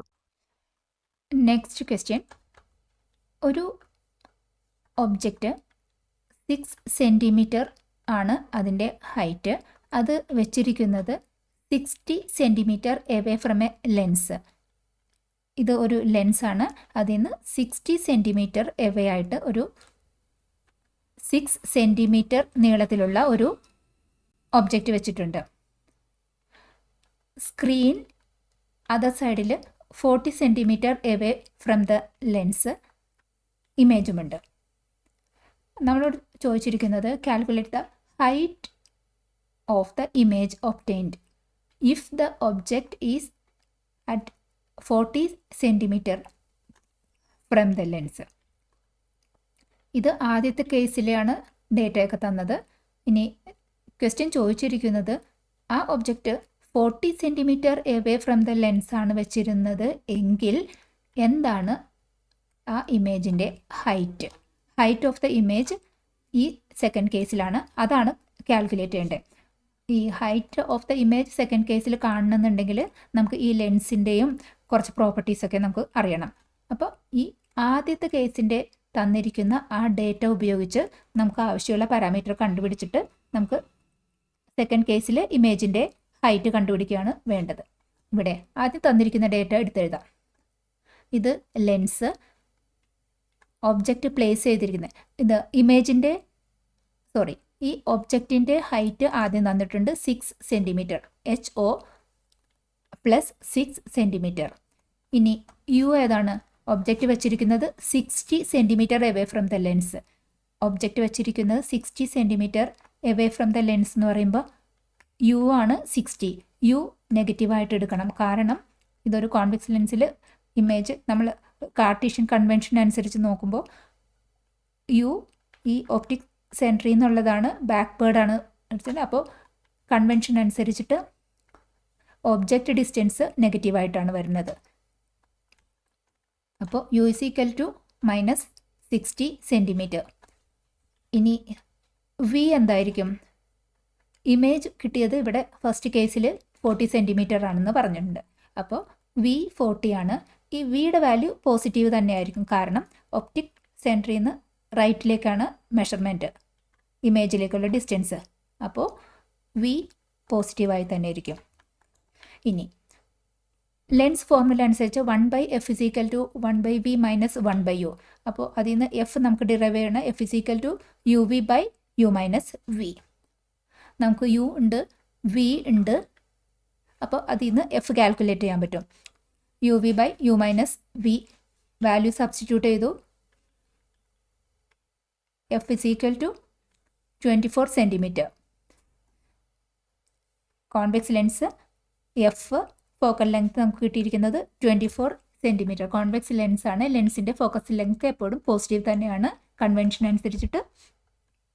അപ്പോൾ എഫ് വാല്യൂ കിട്ടി. ഇനി രണ്ടാമത് നമുക്ക് കണ്ടുപിടിക്കേണ്ടത് സെക്കൻഡ് കേസിലുള്ള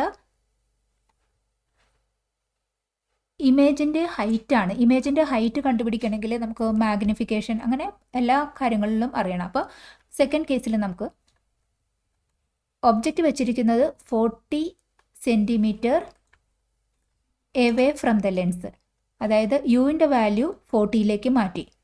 യു 40, കൺവെൻഷൻ അനുസരിച്ചിട്ട് -u -40 സെൻറ്റിമീറ്റർ ആണ്. ഫോക്കൽ ലെങ്ത് നമുക്ക് ഇവിടെ കിട്ടി. ഈ ലെൻസിൻ്റെ ഫോക്കൽ ലെങ്ത് 24 സെൻറ്റിമീറ്റർ ആണ്. ഇനി നമുക്കറിയേണ്ടത് ഇമേജിൻ്റെ ഡിസ്റ്റൻസ് നമുക്ക് ഈ സെയിം f = uv - u - vയിൽ സബ്സ്റ്റിറ്റ്യൂട്ട് ചെയ്താൽ സെക്കൻഡ് കേസിലെ ഇമേജിൻ്റെ ഡിസ്റ്റൻസ് എത്രയെന്ന് വിയുടെ വാല്യൂ നമുക്ക് കാൽക്കുലേറ്റ് ചെയ്യാൻ പറ്റും. അതാണ് ഇവിടെ ചെയ്തിരിക്കുന്നത്. f = uv - u - v. എഫും യുവും സബ്സ്റ്റിറ്റ്യൂട്ട് ചെയ്താൽ അതിൽ നിന്ന് നമുക്ക് വി കിട്ടി. v = f u - f + u. ഈ കാൽക്കുലേഷൻ അനുസരിച്ചിട്ട് ഈ ഇക്വേഷനെ റീഅറേഞ്ച് ചെയ്തിട്ട് വിയുടെ വാല്യൂ കണ്ടുപിടിച്ചതാണ് ഇത്. v = f u/f + u. Value substitute ചെയ്തു. വി കിട്ടിയത് +60 സെൻറ്റിമീറ്റർ. അതായത് ഇമേജ് വരുന്നത് ഈ സൈഡിലേക്ക് 60 സെൻറ്റിമീറ്റർ എവേ ആയിട്ടാണ്. അപ്പോൾ സെക്കൻഡ് സിനാരിയോയിൽ നമുക്ക് യുവും കിട്ടി, വിയും കിട്ടി. ഇനി അപ്പോൾ ഹൈറ്റ് ഓഫ് ദ ഇമേജ് ആണ് സെക്കൻഡ് സിനാരിയോയിൽ കാണേണ്ടത്. ഹൈറ്റ് കാണണമെന്നുണ്ടെങ്കിൽ നമുക്ക് മാഗ്നിഫിക്കേഷൻ എത്രയെന്ന് അറിയണം. യുവിൻ്റെയും വിയുടെയും വാല്യൂ അറിഞ്ഞു. അപ്പോൾ നമുക്ക് മാഗ്നിഫിക്കേഷൻ = v/u ആണ്. v/u magnification v/u = height of the image by height of the object. അപ്പോൾ നമുക്ക് ഇക്വേറ്റ് ചെയ്താൽ മതി. v/u = hi/ho. മാഗ്നിഫിക്കേഷൻ ഒന്നുമില്ലെങ്കിൽ v/u എന്ന് എടുക്കാം, അല്ലെങ്കിൽ ഇമേജിൻ്റെയും ഒബ്ജക്റ്റിൻ്റെയും ഹൈറ്റിൻ്റെ റേഷ്യോയിലാക്കാം. അപ്പോൾ ഈ വാല്യൂ സബ്സ്റ്റിറ്റ്യൂട്ട് ചെയ്യാൻ നമുക്ക് ഹൈറ്റ് ഓഫ് ദി ഇമേജ് മാത്രമാണ് ഇവിടെ അൺനോൺ ഉള്ളൂ. വി അറിയാം, യു അറിയാം, ഹൈറ്റ് ഓഫ് ദ ഒബ്ജക്റ്റും അറിയാം. വാല്യൂ സബ്സ്റ്റിറ്റ്യൂട്ട് ചെയ്താൽ height of the image calculate ചെയ്യുന്നത് 60 × 6 -40. സോ -9 സെൻറ്റിമീറ്റർ ആണ് ഹൈറ്റ് ഓഫ് ദ ഇമേജ്. അപ്പോൾ ഹൈറ്റ് ഓഫ് ദ ഇമേജ് എന്ന് പറഞ്ഞാൽ 9 സെൻറ്റിമീറ്റർ ആണ്. മൈനസ് എന്ന് പറയുമ്പോൾ ഇൻവേർട്ടഡ് ആയിട്ടുള്ള ഇമേജ് ആണെന്നാണ് മീൻ ചെയ്യുന്നത്. ക്വസ്റ്റ്യൻ: ഇവിടെ ഒരു പ്രിസത്തിൽ വൈറ്റ് ലൈറ്റ് വന്ന് ഹിറ്റ് ചെയ്തു. അത് കഴിഞ്ഞിട്ട് എമർജ് ചെയ്യുമ്പോൾ ഡിഫറെൻറ്റ് കളേഴ്സായിട്ട് മാറുന്ന പിക്ചറാണ് തന്നിരിക്കുന്നത്. നമ്മളോട് ചോദിച്ചിരിക്കുന്നത് ഏതാണ് ഈ ഫിനോമിനൻ, അത് ഈ ഫിനോമിനൻ എക്സ്പ്ലെയിൻ ചെയ്യാൻ വേണം. എങ്ങനെയാണ് ഈ ഫിനോമിനൻ ഹാപ്പൻ ചെയ്തതെന്നുള്ള എക്സ്പ്ലനേഷനും ചോദിച്ചിട്ടുണ്ട്. ആൻസർ: ഇവിടെ വൈറ്റ് ലൈറ്റ് ഈ കോൺസ്റ്റിറ്റ്യൂവൻറ്റ് കളേഴ്സായിട്ട് സ്പ്ലിറ്റ് ചെയ്ത് മാറുന്ന ഈ ഫിനോമിനനെ പറയുന്ന പേര് dispersion of light. Dispersion of light എന്നത് വൈറ്റ് ലൈറ്റ് പ്രിസത്തിൽ വന്ന് ഹിറ്റ് ചെയ്യുമ്പോൾ വൈറ്റ് ലൈറ്റിൽ VIBGYOR, violet, indigo, blue, green, yellow, orange, red എല്ലാ കോമ്പോസിറ്റ് കളേഴ്സും ഈ വൈറ്റ് ലൈറ്റിലുണ്ട്. പ്രിസത്തിൽ വന്ന് ഹിറ്റ് ചെയ്യുമ്പോൾ പ്രിസത്തിൻ്റെ ഉള്ളിൽ ഈ വൈറ്റ് ലൈറ്റ് ട്രാവൽ ചെയ്യുമ്പോൾ ഇൻഡിവിജ്വലായിട്ടുള്ള ഈ വിബ്ജിയോർ കളേഴ്സ് ഓരോന്നും ഡിഫറെൻറ്റ് സ്പീഡിലായിരിക്കും ട്രാവൽ ചെയ്യുന്ന പ്രിസത്തിൻ്റെ ഉള്ളിൽ. അതിൻ്റെ വേവ് ലെങ്തിന് അടിസ്ഥാനപ്പെടുത്തിയിട്ട് ഓരോ കോൺസ്റ്റിറ്റ്യൂവൻറ്റ് കളേഴ്സിൻ്റെയും സ്പീഡ് വ്യത്യാസപ്പെടും. അതുകൊണ്ട് ആംഗിൾ ഓഫ് ഈ പ്രിസത്തിൻ്റെ ഉള്ളിൽ ഈ ബെൻഡിങ് വരുന്ന റിഫ്രാക്ഷൻ നടക്കുന്ന ആംഗിളും വേവ് ലെങ്തിനനുസരിച്ചിട്ട് മാറും. ഈ റെഡിനാണ് ഏറ്റവും കൂടുതൽ wave length. Angle of refraction ഏറ്റവും കുറവ് വരുന്നത് റെഡിനാണ്. അപ്പോൾ റെഡ് ഇങ്ങനെ വന്നു, ഏറ്റവും കുറച്ച് ബെൻഡിങ് മാത്രമേ റെഡിന് സംഭവിക്കുന്നുള്ളൂ. അതർ സൈഡിൽ വയലറ്റിൻ്റെ വേവ് ലെങ്ത് വളരെ കുറവാണ്. മാക്സിമം ഡീവിയേഷൻ സംഭവിക്കുന്നത് വയലറ്റിനാണ്. അപ്പോൾ വയലറ്റ് കൂടുതൽ ബെൻഡ് ചെയ്ത് ഇങ്ങനെ വന്നു. അപ്പോൾ വൈറ്റ് ലൈറ്റ് എല്ലാ കളേഴ്സും കൂടി ഒരുമിച്ച് വന്ന് പ്രിസത്തിൽ തട്ടിയിട്ട് അതിൻ്റെ കോൺസ്റ്റിറ്റ്യൂവൻറ്റ് കളേഴ്സായിട്ട് സ്പ്ലിറ്റ് ചെയ്ത് മാറുന്ന ഈ ഫിനോമിനനെ പറയുന്ന പേരാണ് dispersion of light. Next question നമ്മളോട് ചോദിച്ചിരിക്കുന്നത് ഹൈ പവർ ആയിട്ടുള്ള ഇലക്ട്രിക്കൽ അപ്ലയൻസിനാണോ ലോ പവറുള്ള ഇലക്ട്രിക്കൽ അപ്ലയൻസിനാണോ ലോവർ റെസിസ്റ്റൻസ് ആയിരിക്കുന്നത് എന്ന്. ഇത് രണ്ടും സെയിം വോൾട്ടേജിലാണ് വർക്ക് ചെയ്യുന്നത്. ഇനി പവർ കൂടിയാലാണോ പവർ കുറഞ്ഞാലാണോ റെസിസ്റ്റൻസ് കുറയുന്നത് എന്നതാണ് ഈ ക്വസ്റ്റ്യൻ ചോദിച്ചിരിക്കുന്നത്. അതിൻ്റെ ആൻസറിൻ്റെ ജസ്റ്റിഫിക്കേഷനും കൊടുക്കണം. ഹൈ പവറിലുള്ള ഇലക്ട്രിക്കൽ അപ്ലയൻസിനാണ് ലോവർ റെസിസ്റ്റൻസ് ഉണ്ടായിരിക്കുന്നത്. അതിന് ജസ്റ്റിഫിക്കേഷൻ എന്താണെന്ന് വെച്ചാൽ നമുക്കറിയാം പവർ പറഞ്ഞാൽ voltage into current. Voltage into കറൻറ്റിനെ ഓംസ് ലോ അനുസരിച്ച് V = IR ആണല്ലോ. So I = V/R, voltage into current. ആ കറൻറ്റിനെ I = V/R സബ്സ്റ്റിറ്റ്യൂട്ട് ചെയ്താൽ നമുക്ക് P = V²/R ആണ് പവറിൻ്റെ ഇക്വേഷൻ കിട്ടുന്നത്. ഇവിടെ വോൾട്ടേജ് സെയിം ആണ്. രണ്ട് ലോ പവറായും ഹൈ പവറായിട്ടുള്ള ആ അപ്ലയൻസിൽ വോൾട്ടേജ് സെയിം ആകുമ്പോൾ രണ്ടിലും സെയിം ആണ്. അതനുസരിച്ചിട്ടുള്ള വേരിയേഷൻ ഇല്ല. റെസിസ്റ്റൻസിന് പവർ റെസിസ്റ്റൻസിന് ഇൻവേഴ്സ്ലി പ്രൊപ്പോർഷണൽ ആയിട്ടാണ് ഉള്ളത്. അപ്പോൾ പവർ കൂടിയിട്ടുണ്ടെങ്കിൽ റെസിസ്റ്റൻസ് കുറയുവാണ് ചെയ്യുന്നത്. അതുകൊണ്ടാണ് നമ്മൾ പറഞ്ഞത് ലോവർ റെസിസ്റ്റൻസ് വരുന്നത് ഹൈ പവറായിട്ടുള്ള ഇലക്ട്രിക്കൽ അപ്ലയൻസിനാണെന്ന്. ഈ ക്വസ്റ്റ്യൻ്റെ second part, calculate the power of a 400 volt 1600 watt device when it is connected to 200 volt. 400 വോൾട്ടും 1600 വാട്ടേജുമാണ് ആ ഡിവൈസിനുള്ളത്. ആ സെയിം ഡിവൈസ് 200 വോൾട്ടിൽ കണക്ട് ചെയ്താൽ എത്രയാണ് പവർ കിട്ടുക എന്നാണ് ചോദിച്ചിരിക്കുന്നത്. ഇവിടെ ഫസ്റ്റ് സിനാരിയോയിൽ ഈ ഡിവൈസിൻ്റെ വോൾട്ട് തന്നിട്ടുണ്ട്, പവറും തന്നിട്ടുണ്ട്. അതിൽ നിന്ന് നമുക്ക് ഇതിൻ്റെ റെസിസ്റ്റൻസ് കണ്ടുപിടിക്കാൻ പറ്റും. കാരണം പവർ = V²/R ആണ്. ആ V²/R ആണ് വേണ്ടത്. അപ്പോൾ സെക്കൻഡ് സിനാരിയോയിൽ നമുക്ക് 200 വോൾട്ടാണ് കിട്ടിയിരിക്കുന്നത്. അപ്പോൾ ആറിൻ്റെ വാല്യൂ, റെസിസ്റ്റൻസ് വാല്യൂ കൂടി കിട്ടിയിട്ടുണ്ടെങ്കിൽ ആ സെക്കൻഡ് സിനാരിയോയിൽ എത്ര പവർ ഉണ്ടെന്ന് നമുക്ക് കാൽക്കുലേറ്റ് ചെയ്യാൻ പറ്റും. അപ്പോൾ റെസിസ്റ്റൻസ് എങ്ങനെയാണ് കണ്ടുപിടിച്ചത്? നമുക്ക് ആദ്യം കിട്ടിയിരിക്കുന്ന ഈ ഡേറ്റ ഉപയോഗിച്ചിട്ട്. Power is equal to V²/R ആണ്. പവർ വാല്യൂ ഇവിടെ തന്നിട്ടുണ്ട് 1600 ആണ്. അപ്പോൾ അത് സബ്സ്റ്റിറ്റ്യൂട്ട് ചെയ്താൽ നമുക്ക് റെസിസ്റ്റൻസിൻ്റെ വാല്യൂ ആണ് ആദ്യം കാൽക്കുലേറ്റ് ചെയ്യുന്നത്. Resistance is equal to V²/P. P is equal to V²/R. അപ്പോൾ ക്രോസ് മൾട്ടിപ്ലിക്കേഷൻ ചെയ്ത് R is equal to V²/P. നമുക്ക് ഈ ഫസ്റ്റ് സിനാരിയോ വെച്ച് നോക്കുമ്പോൾ വോൾട്ടേജും ഉണ്ട്, പവറും ഉണ്ട്. അപ്പോൾ resistance is equal to V²/P is equal to 400² / 1600. Calculate ചെയ്യുമ്പോൾ ആ ഡിവൈസിൻ്റെ റെസിസ്റ്റൻസ് നമുക്ക് കിട്ടി. ഡിവൈസിൻ്റെ റെസിസ്റ്റൻസും നമുക്കറിയാം. 200 വോൾട്ടിൽ അപ്ലൈ ചെയ്താൽ എത്ര പവർ ഉണ്ടെന്ന് എങ്ങനെ കാൽക്കുലേറ്റ് ചെയ്യാം? V²/R ആണ്. V'². ന്യൂ വോൾട്ടേജ് എത്രയാണ്? 200 volt. 200 volt 200² resistance value 100. That is power is equal to V/R. ആ ഇക്വേഷനിലാണ് നമ്മൾ സബ്സ്റ്റിറ്റ്യൂട്ട് ചെയ്തത്. 200² / 100 വാല്യൂ സബ്സ്റ്റിറ്റ്യൂട്ട് ചെയ്തു 400 വാട്ട്. സെക്കൻഡ് സിനാരിയോയിൽ ന്യൂ പവർ എത്രയാണ് വരുന്നത്? 400 വാട്ട്. ഇതിപ്പോൾ നമ്മൾ കാൽക്കുലേറ്റ് ചെയ്തിട്ടാണ് ഈ സെക്കൻഡ് സിനാരിയോയിലെ പവർ കണ്ടുപിടിച്ചത്. ഇത് ഡയറക്റ്റായിട്ടും വേണമെങ്കിൽ കാൽക്കുലേറ്റ് ചെയ്യാൻ പറ്റും.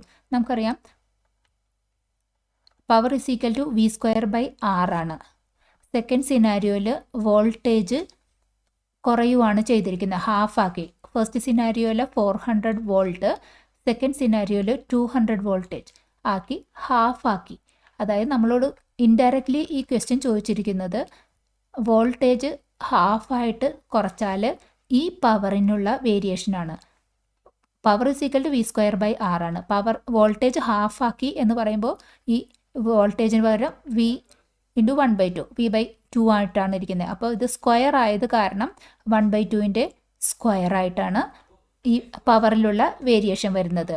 അപ്പോൾ വോൾട്ടേജ് ഹാഫ് ആക്കി കഴിയുമ്പോൾ പവർ 1/4 ആയിട്ട് കുറയുവാണ് ചെയ്യുന്നത്.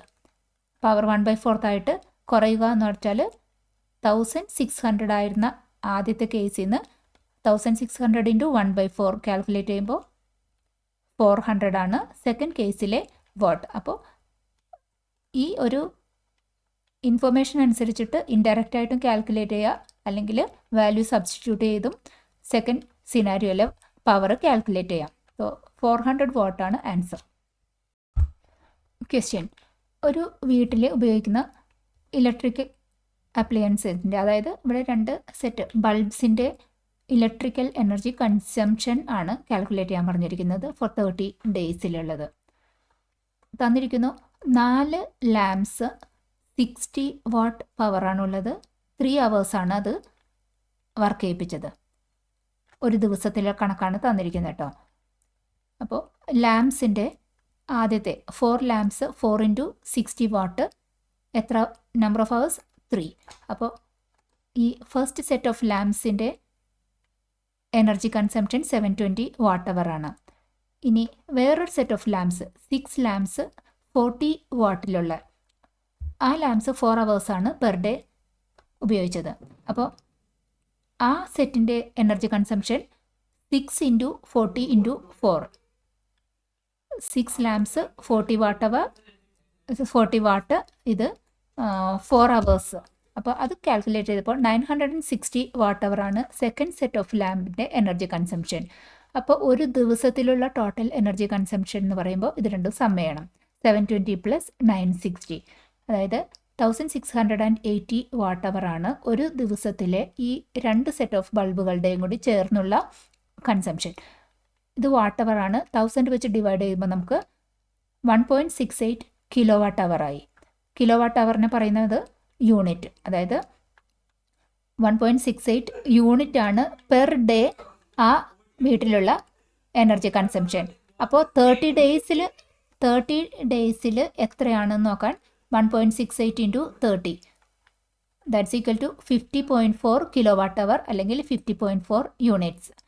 ടോട്ടൽ എനർജി ഒരു മാസത്തേക്ക് കാൽക്കുലേറ്റ് ചെയ്യുന്നത് 50.4 യൂണിറ്റ്സ്.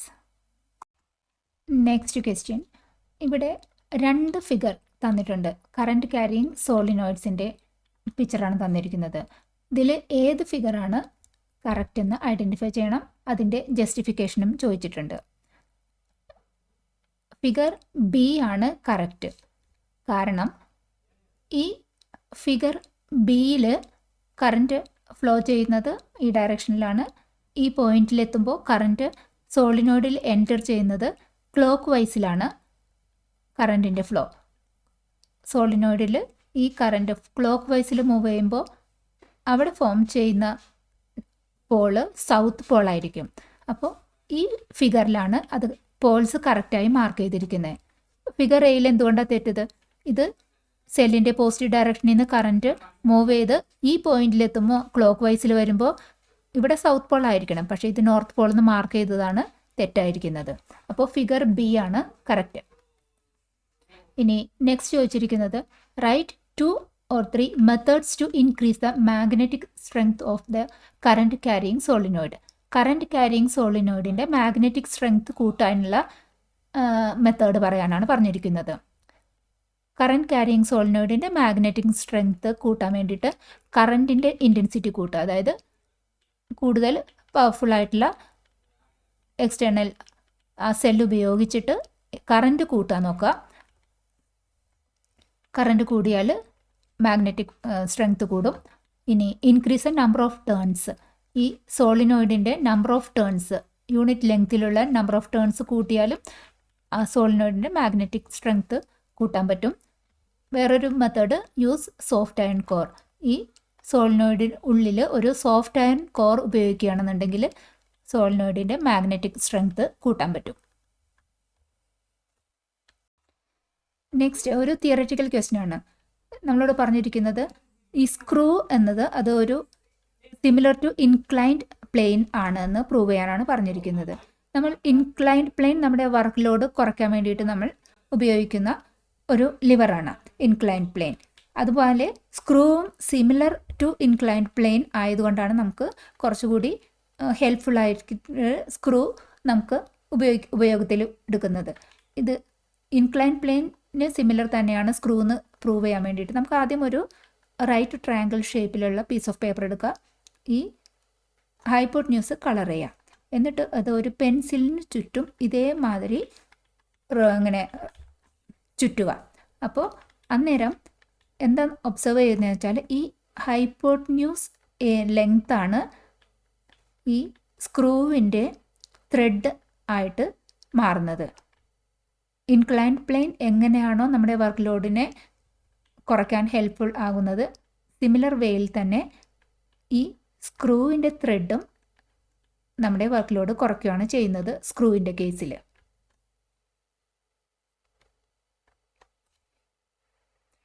ഇവിടെ ഈ പിച്ച് എന്ന് പറയുന്നത് ഒരു റൊട്ടേഷൻ, സ്ക്രൂവിൻ്റെ ഒരു റൊട്ടേഷനിൽ എത്ര വെർട്ടിക്കൽ ഹൈറ്റ് ഓഫ് ഈ ഇൻക്ലൈൻഡ് പ്ലെയിൻ മൂവ് ചെയ്യുന്നു, അതാണ് ഈ പിച്ച് എന്ന് പറയുന്നത് ഉദ്ദേശിക്കുന്നത്.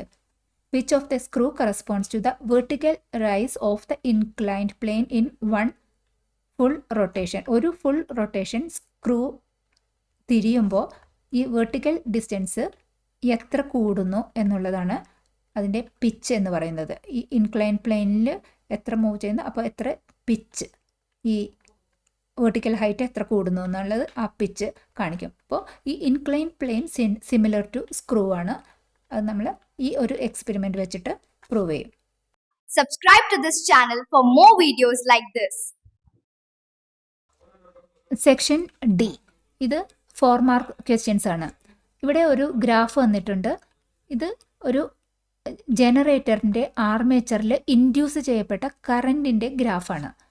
ഈ ഗ്രാഫ് കണ്ടിട്ട് ചൈൽഡ് എ പറഞ്ഞു ഇതൊരു AC ജനറേറ്ററിൻ്റെ ആണെന്ന്, ചൈൽഡ് ബി പറഞ്ഞു ഇതൊരു DC ജനറേറ്ററിൻ്റെ ആണെന്ന്, ചൈൽഡ് സി പറഞ്ഞു ഇത് AC ജനറേറ്ററിൻ്റെയും ആകാം DC ജനറേറ്ററിൻ്റെയും ആകാം എന്ന് ചൈൽഡ് സി പറഞ്ഞു. ഇതിൽ ആരോടാണ് നമ്മൾ എഗ്രി ചെയ്യുന്നത്, അതിൻ്റെ കാരണമാണ് ചോദിച്ചിരിക്കുന്നത്.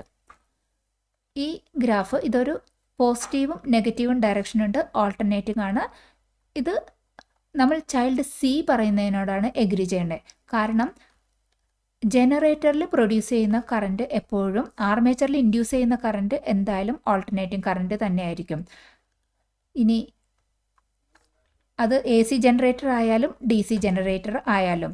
അപ്പോൾ ചൈൽഡ് സി പറഞ്ഞ പോലെ ഈ ഗ്രാഫ് വെച്ചിട്ട് ഇത് ഏത് ജനറേറ്ററിൻ്റെ ആകണമെന്ന് പറയണമെങ്കിൽ ഇത് രണ്ടുമാകാം, AC-യും ആകാം DC-യും ആകാം ആ ജനറേറ്റർ. അപ്പോൾ ചൈൽഡ് സി ആണ് കറക്റ്റ്. ചൈൽഡ് സി പറഞ്ഞത് എന്താണെന്ന് വെച്ചാൽ ഈ ഓൾട്ടർനേറ്റിംഗ് കറൻറ്റ് തന്നെയാണ് AC-യിലും DC ജനറേറ്ററിലും ആർമേച്ചറിൽ ഇൻഡ്യൂസ് ചെയ്യപ്പെടുന്നത്. ഈ AC ജനറേറ്ററിൽ സ്ലിപ്പ് റിങ് ഉപയോഗിച്ചിട്ടാണ്, കമ്മ്യൂട്ടറിൻ്റെ അറ്റത്തുള്ള സ്ലിപ്പ് റിങ്സ് ആണ്. അപ്പോൾ ഈ ജനറേറ്റ് ചെയ്യുന്ന അതേ കറൻറ്റ് AC എക്സ്റ്റേണൽ സർക്യൂട്ടിലേക്ക് പാസ് ചെയ്യുകയാണ് ഈ സ്ലിപ്പ് റിങ്സ് ചെയ്യുന്നത്. ഇനി ജനറേറ്റ് ചെയ്യുന്ന ഈ ഓൾട്ടർനേറ്റിംഗ് കറൻറ്റ് സ്പ്ലിറ്റ് റിങ്സ് ഉപയോഗിച്ചിട്ട് ഡയറക്റ്റ് കറൻറ്റാക്കി കൺവേർട്ട് ചെയ്തിട്ടാണ് DC ജനറേറ്റർ എക്സ്റ്റേണൽ സർക്യൂട്ടിലേക്ക് വിടുന്നത്. Question number 18 B part question ആണ്. ഒരു AC ജനറേറ്ററും ഒരു DC ജനറേറ്ററും അതിൽ ആർമേച്ചർ കോയിൽ സ്റ്റേഷനറി ആയിട്ട് വെച്ചു, അനക്കാതെ വെച്ചു, മാഗ്നറ്റിനെ റൊട്ടേറ്റ് ചെയ്യിപ്പിച്ചു. അങ്ങനെ ചെയ്താൽ ഈ രണ്ട് ജനറേറ്ററിൻ്റെയും ഔട്ട്പുട്ട് എന്ത് നേച്ചറിലുള്ളതായിരിക്കും? അതായത് AC ആയിരിക്കോ DC ആയിരിക്കോ, എന്ത് നേച്ചറിലുള്ളതായിരിക്കും ഔട്ട്പുട്ട് ജനറേറ്റ് ചെയ്യപ്പെടുന്നത്? അതിൻ്റെ റീസണും ചോദിച്ചിരിക്കുന്നു. ഇത് ഒന്ന് ആലോചിച്ച് നോക്കണം. നമ്മൾ AC ജനറേറ്ററും DC ജനറേറ്ററും പഠിച്ചപ്പോൾ അതിൽ ആർമേച്ചർ കോയിലാണ് റൊട്ടേറ്റ് ചെയ്തത്, മാഗ്നറ്റ് സ്റ്റേഷനറി ആക്കി വെച്ചിരിക്കുകയാണ്. ആ കേസിൽ നമ്മൾ പഠിച്ചു സ്ലിപ്പ് റിംഗ് ഉപയോഗിച്ച് ഡയറക്റ്റ് ആയിട്ടുള്ള എക്സ്റ്റേണൽ സർക്യൂട്ടിലേക്ക് കറണ്ട് പാസ് ചെയ്ത് കൊടുക്കുമ്പോഴേക്കും സ്ലിപ്പ് റിംഗ് ആ AC തന്നെ എക്സ്റ്റേണൽ സർക്യൂട്ടിലേക്ക് കൊടുക്കും. സ്പ്ലിറ്റ് റിംഗ് ഉപയോഗിച്ച് കൺവേർട്ട് ചെയ്ത് എക്സ്റ്റേണൽ സർക്യൂട്ടിലേക്ക് ആ AC-നെ DC ആക്കി കൺവേർട്ട് ചെയ്തിട്ടാണ് DC ജനറേറ്റർ കൊടുക്കുന്നത്. ആ കേസിൽ ആർമേച്ചറാണ് റൊട്ടേറ്റ് ചെയ്യുന്നത്. ആർമേച്ചർ റൊട്ടേഷൻ പോസിബിൾ ആയത് കാരണമാണ് ആ സ്പ്ലിറ്റ് റിങ്ങിന് ആ കൺവേർഷൻ പോസിബിളായി ചെയ്യാൻ പറ്റിയത്. ഇവിടെ ആർമേച്ചർ സ്റ്റേഷനറി ആണ് എന്ന് പറയുമ്പോൾ മാഗ്നറ്റ് റൊട്ടേറ്റ് ചെയ്യുമ്പോൾ എങ്ങനെയാണ് ആ conversion AC to DC conversion എങ്ങനെ ചെയ്യുക എന്നുള്ളത് ജഡ്ജ് ചെയ്യണമെന്നുണ്ടെങ്കിൽ നമുക്ക് ഈ ഫസ്റ്റ് സിനാരിയോയിൽ ഈ ആർമേച്ചർ റൊട്ടേറ്റ് ചെയ്യുമ്പോൾ എങ്ങനെയാണ് ആ കറൻറ്റ് ഇൻഡ്യൂസ് ചെയ്യപ്പെട്ടത്, ആ കറൻറ്റിൻ്റെ ഡയറക്ഷനും അത് AC എങ്ങനെയാണ് ഈ സ്പ്ലിറ്റ് റിങ് DC-യിലേക്ക് കൺവേർട്ട് ചെയ്യുന്നത് എന്നുള്ള കറക്റ്റ് അണ്ടർസ്റ്റാൻഡിങ് ഉണ്ടെങ്കിൽ മാത്രമാണ് ആർമേച്ചറിനെ സ്റ്റേഷനറിയായി വെക്കുന്ന സിനാരിയോയിലുള്ള ഔട്ട്പുട്ട് നമുക്ക് എന്താണെന്ന് മനസ്സിലാക്കാൻ പറ്റുള്ളൂ. ഇത് ആർമേച്ചർ റൊട്ടേറ്റ് ചെയ്യുന്ന സെറ്റിങ്സിലുള്ള ഒരു AC ജനറേറ്റർ. ഇവിടെ ആർമേച്ചർ കോയിലാണ് റൊട്ടേറ്റ് ചെയ്യുന്നത്, മാഗ്നറ്റ് പെർമനൻ്റ് ആക്കി വെച്ചിരിക്കുന്നു. ഈ ആർമേച്ചർ കോയിലിൻ്റെ എൻഡ് സ്ലിപ്പ് റിങ്സിലായിട്ടാണ് കണക്ട് ചെയ്തിരിക്കുന്നത്. ഈ സ്ലിപ്പ് റിങ്സ് എന്തിനാണെന്ന് വെച്ചാൽ ഡയറക്റ്റായിട്ട് എക്സ്റ്റേണൽ സർക്യൂട്ട് ഈ ആർമേച്ചർ കോയിലിലേക്ക് കണക്ട് ചെയ്താൽ ഇത് കണ്ടിന്യൂസ് ആയിട്ട് റൊട്ടേറ്റ് ചെയ്തുകൊണ്ടിരിക്കുന്നതാണ് ആർമേച്ചർ കോയിൽ. അപ്പോൾ ഡയറക്റ്റ് കണക്ഷൻ ആയി കഴിഞ്ഞിട്ടുണ്ടെങ്കിൽ ആർമേച്ചർ ചുറ്റുന്നതിൻ്റെ കൂടെ ഈ വയസ്സും എക്സ്റ്റേണൽ സർക്യൂട്ടിൽ നിന്നുള്ള വയസ്സും ചുറ്റി അത് ടാംഗ്ലിംഗ് പ്രശ്നമായി മാറും. അത് അവോയ്ഡ് ചെയ്യാൻ വേണ്ടിയിട്ടാണ് നമ്മളിവിടെ സ്ലിപ്പ് റിംഗ് ഉപയോഗിച്ചിരിക്കുന്നത്. അപ്പോൾ ആർമേച്ചറിലൂടെ വരുന്ന കറൻറ്റ് ഈ സ്ലിപ്പ് റിങ്ങിൽ ആണ് ആർമേച്ചർ കണക്ട് ചെയ്തിരിക്കുന്നത്. ഈ സ്ലിപ്പ് റിങ്ങിൽ ബ്രഷ് വഴി കണക്ട് ചെയ്താണ് എക്സ്റ്റേണൽ സർക്യൂട്ടിലേക്ക് കറണ്ട് എടുക്കുന്നത്. ഇവിടെ AC ജനറേറ്ററാണ് ഇത്. സ്ലിപ്പ് റിംഗ് ഉപയോഗിക്കുമ്പോൾ അത് AC ജനറേറ്ററാണ്. ഇവിടെ ഒരു കാര്യം ശ്രദ്ധിക്കേണ്ടത്, എപ്പോഴും ഈ ബ്രഷ് 1 എപ്പോഴും കണക്ട് ചെയ്യുന്നത് ഈ AB ഒരു സൈഡിൽ കൂടെ, ഈ AB സൈഡിലാണ് ബ്രഷ് 1 കണക്ട് ചെയ്തിരിക്കുന്നത്, ഈ CD സൈഡിലാണ് ബ്രഷ് 2 കണക്ട് ചെയ്തിരിക്കുന്നത്. അതായത് ചേഞ്ച് ഒന്നുമില്ല, അത് പെർമനൻ്റ് ആയിട്ട് ഓരോ സ്ലിപ്പ് റിങ്ങിലേക്കും ഓരോ എൻഡ് കണക്ട് ചെയ്തിരിക്കുന്നതാണ് AC ജനറേറ്ററിൽ. ഇനി ഒരു കണ്ടക്ടർ മാഗ്നറ്റിക് ഫീൽഡിൽ മൂവ് ചെയ്യുമ്പോൾ ആക്ച്വലി സംഭവിക്കുന്നത് ഈ കണ്ടക്ടർ മാഗ്നറ്റിക് ഫ്ലക്സിനെ കട്ട് ചെയ്യുകയാണ് ചെയ്യുന്നത്. ആ മാഗ്നറ്റിക് ഫ്ലക്സ് കട്ട് ചെയ്യുന്നതിൻ്റെ ഫലമായിട്ടാണ് ഈ കണ്ടക്ടറിൽ ഒരു കറൻറ്റ് ഇൻഡ്യൂസ് ചെയ്യപ്പെടുന്നത്. അതാണ് നമുക്കിവിടെ AC കറൻ്റായിട്ട് നമ്മൾ ഇവിടെ ജനറേറ്റ് ചെയ്തെടുക്കുന്നത്. ഈ ആർമേച്ചർ കോയിൽ ഇങ്ങനെ റൊട്ടേറ്റ് ചെയ്യുമ്പോൾ മാഗ്നറ്റിക് ഫ്ലക്സിനെ കട്ട് ചെയ്യുമ്പോൾ ആ സൈഡിലൊക്കെ കറണ്ട് ഇൻഡ്യൂസ് ചെയ്യപ്പെടുകയാണ് ചെയ്യുന്നത്. ഇവിടെ മാഗ്നറ്റിക് ഫീൽഡിൻ്റെ പെർപെൻഡിക്കുലർ ആയിട്ടുള്ള സൈഡുകളിലാണ് ആ ഫ്ലക്സിനെ കട്ട് ചെയ്യുന്നത് കൂടുതൽ. പാരലലായിട്ട് മാഗ്നറ്റിക് ഫീൽഡും ഈ കണ്ടക്ടറും പാരലലായി നിന്നിട്ടുണ്ടെങ്കിൽ മാഗ്നറ്റിക് ഫ്ലക്സിനെ കട്ട് ചെയ്യുന്നില്ല. അപ്പോൾ അതുകൊണ്ട് ആ ഏരിയ ദാറ്റ് ഈസ് BC സൈഡിലൊന്നും കറണ്ട് ഇൻഡ്യൂസ് ചെയ്യുന്നില്ല. മെയിൻലി AB ആൻഡ് CD സൈഡിലാണ് ഈ ഒരു സെറ്റിങ്ങിൽ കറണ്ട് ഇൻഡ്യൂസ് ചെയ്യപ്പെടുന്നത്. ഇനി നമുക്കറിയണം ഈ ABയിലും CDയിലും ഇൻഡ്യൂസ് ചെയ്യുന്ന കറണ്ട് അതിൻ്റെ ഡയറക്ഷൻ അറിയണം. AB സൈഡ് ആദ്യം നോക്കാം. നമുക്ക് ഒരു മാഗ്നറ്റിക് ഫീൽഡിൽ ഒരു കണ്ടക്ടർ മൂവ് ചെയ്യുമ്പോൾ എന്ന് വെച്ചാൽ നമ്മൾ ഈ ഒരു ഇനിഷ്യൽ പൊസിഷൻ ഇങ്ങനെയാണെന്ന് വിചാരിക്കും. ഈ ആർമേച്ചർ കോയിൽ ആദ്യം വെർട്ടിക്കലായി നിൽക്കുകയാണ്. നമ്മൾ ഒരു ഫസ്റ്റ് ഹാഫ് റൊട്ടേഷനാണ് ആദ്യം ചെയ്യുന്നത്. ഫസ്റ്റ് ഹാഫ് റൊട്ടേഷൻ ആയി കഴിയുമ്പോൾ താഴെയുള്ളത് മേൽഭാഗം വരെ ഹാഫ് റൊട്ടേഷൻ ആയി. ആ സമയത്ത് എങ്ങനെയാണ് കറണ്ട് ജനറേറ്റ് ചെയ്യുന്നതെന്ന് ഒന്ന് നോക്കാം. ഈ മൂവ്മെൻറ്റ് ഇത് AB ആണ്. ഈ AB താഴെ നിന്ന് മേളിലേക്ക് മൂവ് ചെയ്തു. അതായത് AB മേളിലെ ഫോഴ്സ് മേളിലേക്കാണ്. മാഗ്നറ്റിക് ഫീൽഡിൻ്റെ ഡയറക്ഷൻ നോർത്ത് ടു സൗത്ത് ആണ്. അപ്പോൾ ABയിൽ ഇൻഡ്യൂസ് ചെയ്യുന്ന കറണ്ടിൻ്റെ ഡയറക്ഷൻ അറിയാൻ നമ്മളെ ഹെൽപ്പ് ചെയ്യുന്ന റൂളാണ് Fleming's right hand rule. Fleming's left hand rule motor പ്രിൻസിപ്പലിൻ്റെ ബേസ് എഴുതിയുള്ളതാണ്. ജനറേറ്ററിൻ്റെ കേസിൽ നമുക്ക് ഉപയോഗിക്കേണ്ടത് ഫ്ലെമിങ്സ് റൈറ്റ് ഹാൻഡ് റൂളാണ്. അപ്പോൾ റൈറ്റ് ഹാൻഡിലാണ് നമുക്ക് ഫോഴ്സും ഫീൽഡും കറണ്ടും ആ റൈറ്റ് ഹാൻഡ് ഉപയോഗിച്ചിട്ടാണ് പറയേണ്ടത്. ഈ റൈറ്റ് ഹാൻഡ് റൂളിൽ ഇൻഡ്യൂസ് ചെയ്ത കറണ്ടിൻ്റെ ഡയറക്ഷൻ അറിയുന്നതാണ് ഇത്. ഇവിടെ AB ഈ സൈഡാണ്, ഫോഴ്സ് മേളിലേക്കാണ്. അപ്പോൾ തമ്പ് മേളിലേക്ക്. ഇനി നോർത്ത് ടു സൗത്ത് ആണ് index finger, that is field. അപ്പോൾ നമുക്ക് മിഡിൽ ഫിംഗറാണ് നമുക്ക് ഡയറക്ഷൻ ഓഫ് ദ കറണ്ട് തരുന്നത്. ഇനി ABക്ക് മേളിലേക്ക് ആയ ആ ഫോഴ്സ് വരുമ്പോൾ സെയിം ടൈമിൽ CD സൈഡിലേക്ക് താഴേക്കാണ് ഫോഴ്സ് വരുന്നത്. ABക്ക് മേളിലേക്ക് ഫോഴ്സ്, CDക്ക് താഴേക്കാണ് ഫോഴ്സ്.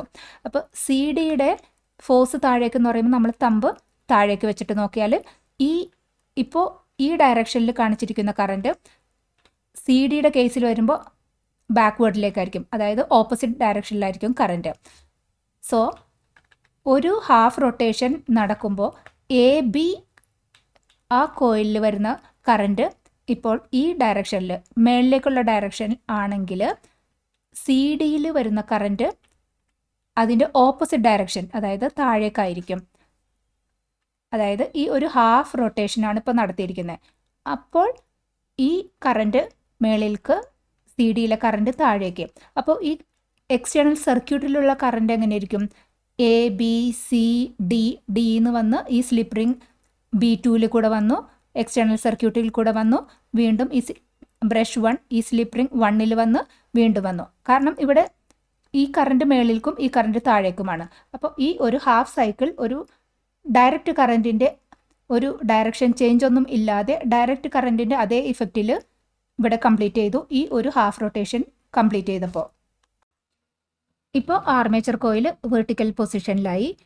താഴെ ഇരുന്ന AB മേളിൽ വരെ ആയി. ഇനി പിന്നെയും ഈ റൊട്ടേഷൻ കണ്ടിന്യൂ ചെയ്യുമ്പോൾ ABയുടെ ഫോഴ്സ് താഴേക്കാവുകയാണ്. ഫോഴ്സ് താഴേക്കാകുമ്പോൾ അതിലെ കറണ്ട് താഴേക്കാണ് വന്നത്. ഇതിവിടെ ഫോഴ്സ് മേളിലേക്കായപ്പോൾ കറണ്ട് മേളിലേക്ക് പോയി എന്ന് പറയുമ്പോൾ ഈ ABയിലുള്ള ഫോഴ്സ് താഴേക്ക് ആയപ്പോൾ, അതായത് AB ഇവിടെ എത്തി, അടുത്ത റൊട്ടേഷനിൽ ABയിലുള്ള ഫോഴ്സ് താഴേക്ക് ആയി കഴിയുമ്പോഴേക്കും കറണ്ട് ചേഞ്ച് ചെയ്തു. തുടക്കത്തിൽ മേളിലേക്കായിരുന്ന കറണ്ട് താഴേക്കായി. ഇനി CDയുടെ കേസോ? CDയുടെ കേസ് തുടക്കത്തിൽ താഴേക്കായിരുന്നു. ആ CD ഇപ്പോൾ താഴെയാണുള്ളത്. CD ഇനി മേളിലേക്ക് പൊങ്ങുന്നു. CD മേളിലേക്ക് പൊങ്ങുന്ന ആ ഫോഴ്സ് മേളിലേക്ക് ആകുമ്പോഴേക്കും CDയിലുള്ള കറണ്ടും മേളിലേക്കാകും. അപ്പോൾ സെക്കൻഡ് ഹാഫ് റൊട്ടേഷൻ സംഭവിക്കുമ്പോൾ കറണ്ട് ഫ്ലോ ചെയ്യുന്നത് ഈ CDന്ന് മേളിലേക്ക് പിന്നെ ഇങ്ങോട്ട് വന്നു, പിന്നെ ABയിലെ കറണ്ട് താഴേക്കാണ്. അപ്പോൾ ഇങ്ങനെ, അതായത് ആർമേച്ചർ കോയിലിലെ കറണ്ട് റിവേഴ്സായി. ആർമേച്ചർ കോയിലിലെ കറണ്ടാണ് നമ്മൾ എക്സ്റ്റേണൽ സർക്യൂട്ടിലേക്ക് കൊടുക്കുന്നത്. അപ്പോൾ ആർമേച്ചർ കോയിലിലെ കറണ്ടിൻ്റെ ഡയറക്ഷൻ ദിശ മാറി ഇവിടേക്കായി. ഈ ഡയറക്ഷനിൽ വന്ന ആദ്യം ഈ ബ്രഷ് 1 പോയിന്റിലേക്ക് ഉള്ള കറണ്ട് ഇങ്ങോട്ടാണ് ഫ്ലോ ചെയ്തത്. പക്ഷേ ഇപ്പോൾ ആർമേച്ചറിൽ നിന്ന് ഈ പോയിന്റിലേക്കാണ് വരുന്നത്. B1 ആ കറണ്ടാണ് എക്സ്റ്റേണൽ സർക്യൂട്ടിൽ വന്ന് അങ്ങനെ ആ സെക്കൻഡ് ഹാഫ് സൈക്കിളിൽ വരുമ്പോഴേക്കും കറണ്ട് ബാക്ക്വേർഡ് ഡയറക്ഷനിൽ വന്ന് ഇങ്ങനെ വരും. ആ ഒരു കംപ്ലീറ്റ് റൊട്ടേഷൻ ആകുമ്പോഴേക്കും ഇത് ആർമേച്ചർ കോയിലിൻ്റെ കറണ്ട് ചേഞ്ച് വരുമ്പോഴേക്കും ഇതാണ് കറണ്ടിൻ്റെ ഡയറക്ഷൻ ചേഞ്ച്. ഇതാണ് ഈ നെക്സ്റ്റ് റൊട്ടേഷൻ ഹാഫ് റൊട്ടേഷനിലുള്ള കറണ്ടിൻ്റെ സിഗ്നൽ. ഇനി ഈ പൊസിഷനിലാകുമ്പോഴേക്കും വീണ്ടും ആർമേച്ചർ അതിൻ്റെ ഇനിഷ്യൽ പൊസിഷനിലേക്ക് എത്തി. ഇനിഷ്യൽ പൊസിഷനിലേക്ക് ഇപ്പോൾ AB ആണ് താഴെ, വീണ്ടും AB മേളിൽ പോകുമ്പോൾ ABയിലെ കറണ്ട് വീണ്ടും മേളിൽ പോകും. CD താഴേക്കാണ്, അപ്പോൾ CD താഴേക്കും വന്നു. അപ്പോൾ വീണ്ടും ഇങ്ങോട്ടേക്ക് വരുന്ന കറണ്ട് വീണ്ടും തിരിച്ചു. അതായത് എവറി ഹാഫ് സൈക്കിളിൽ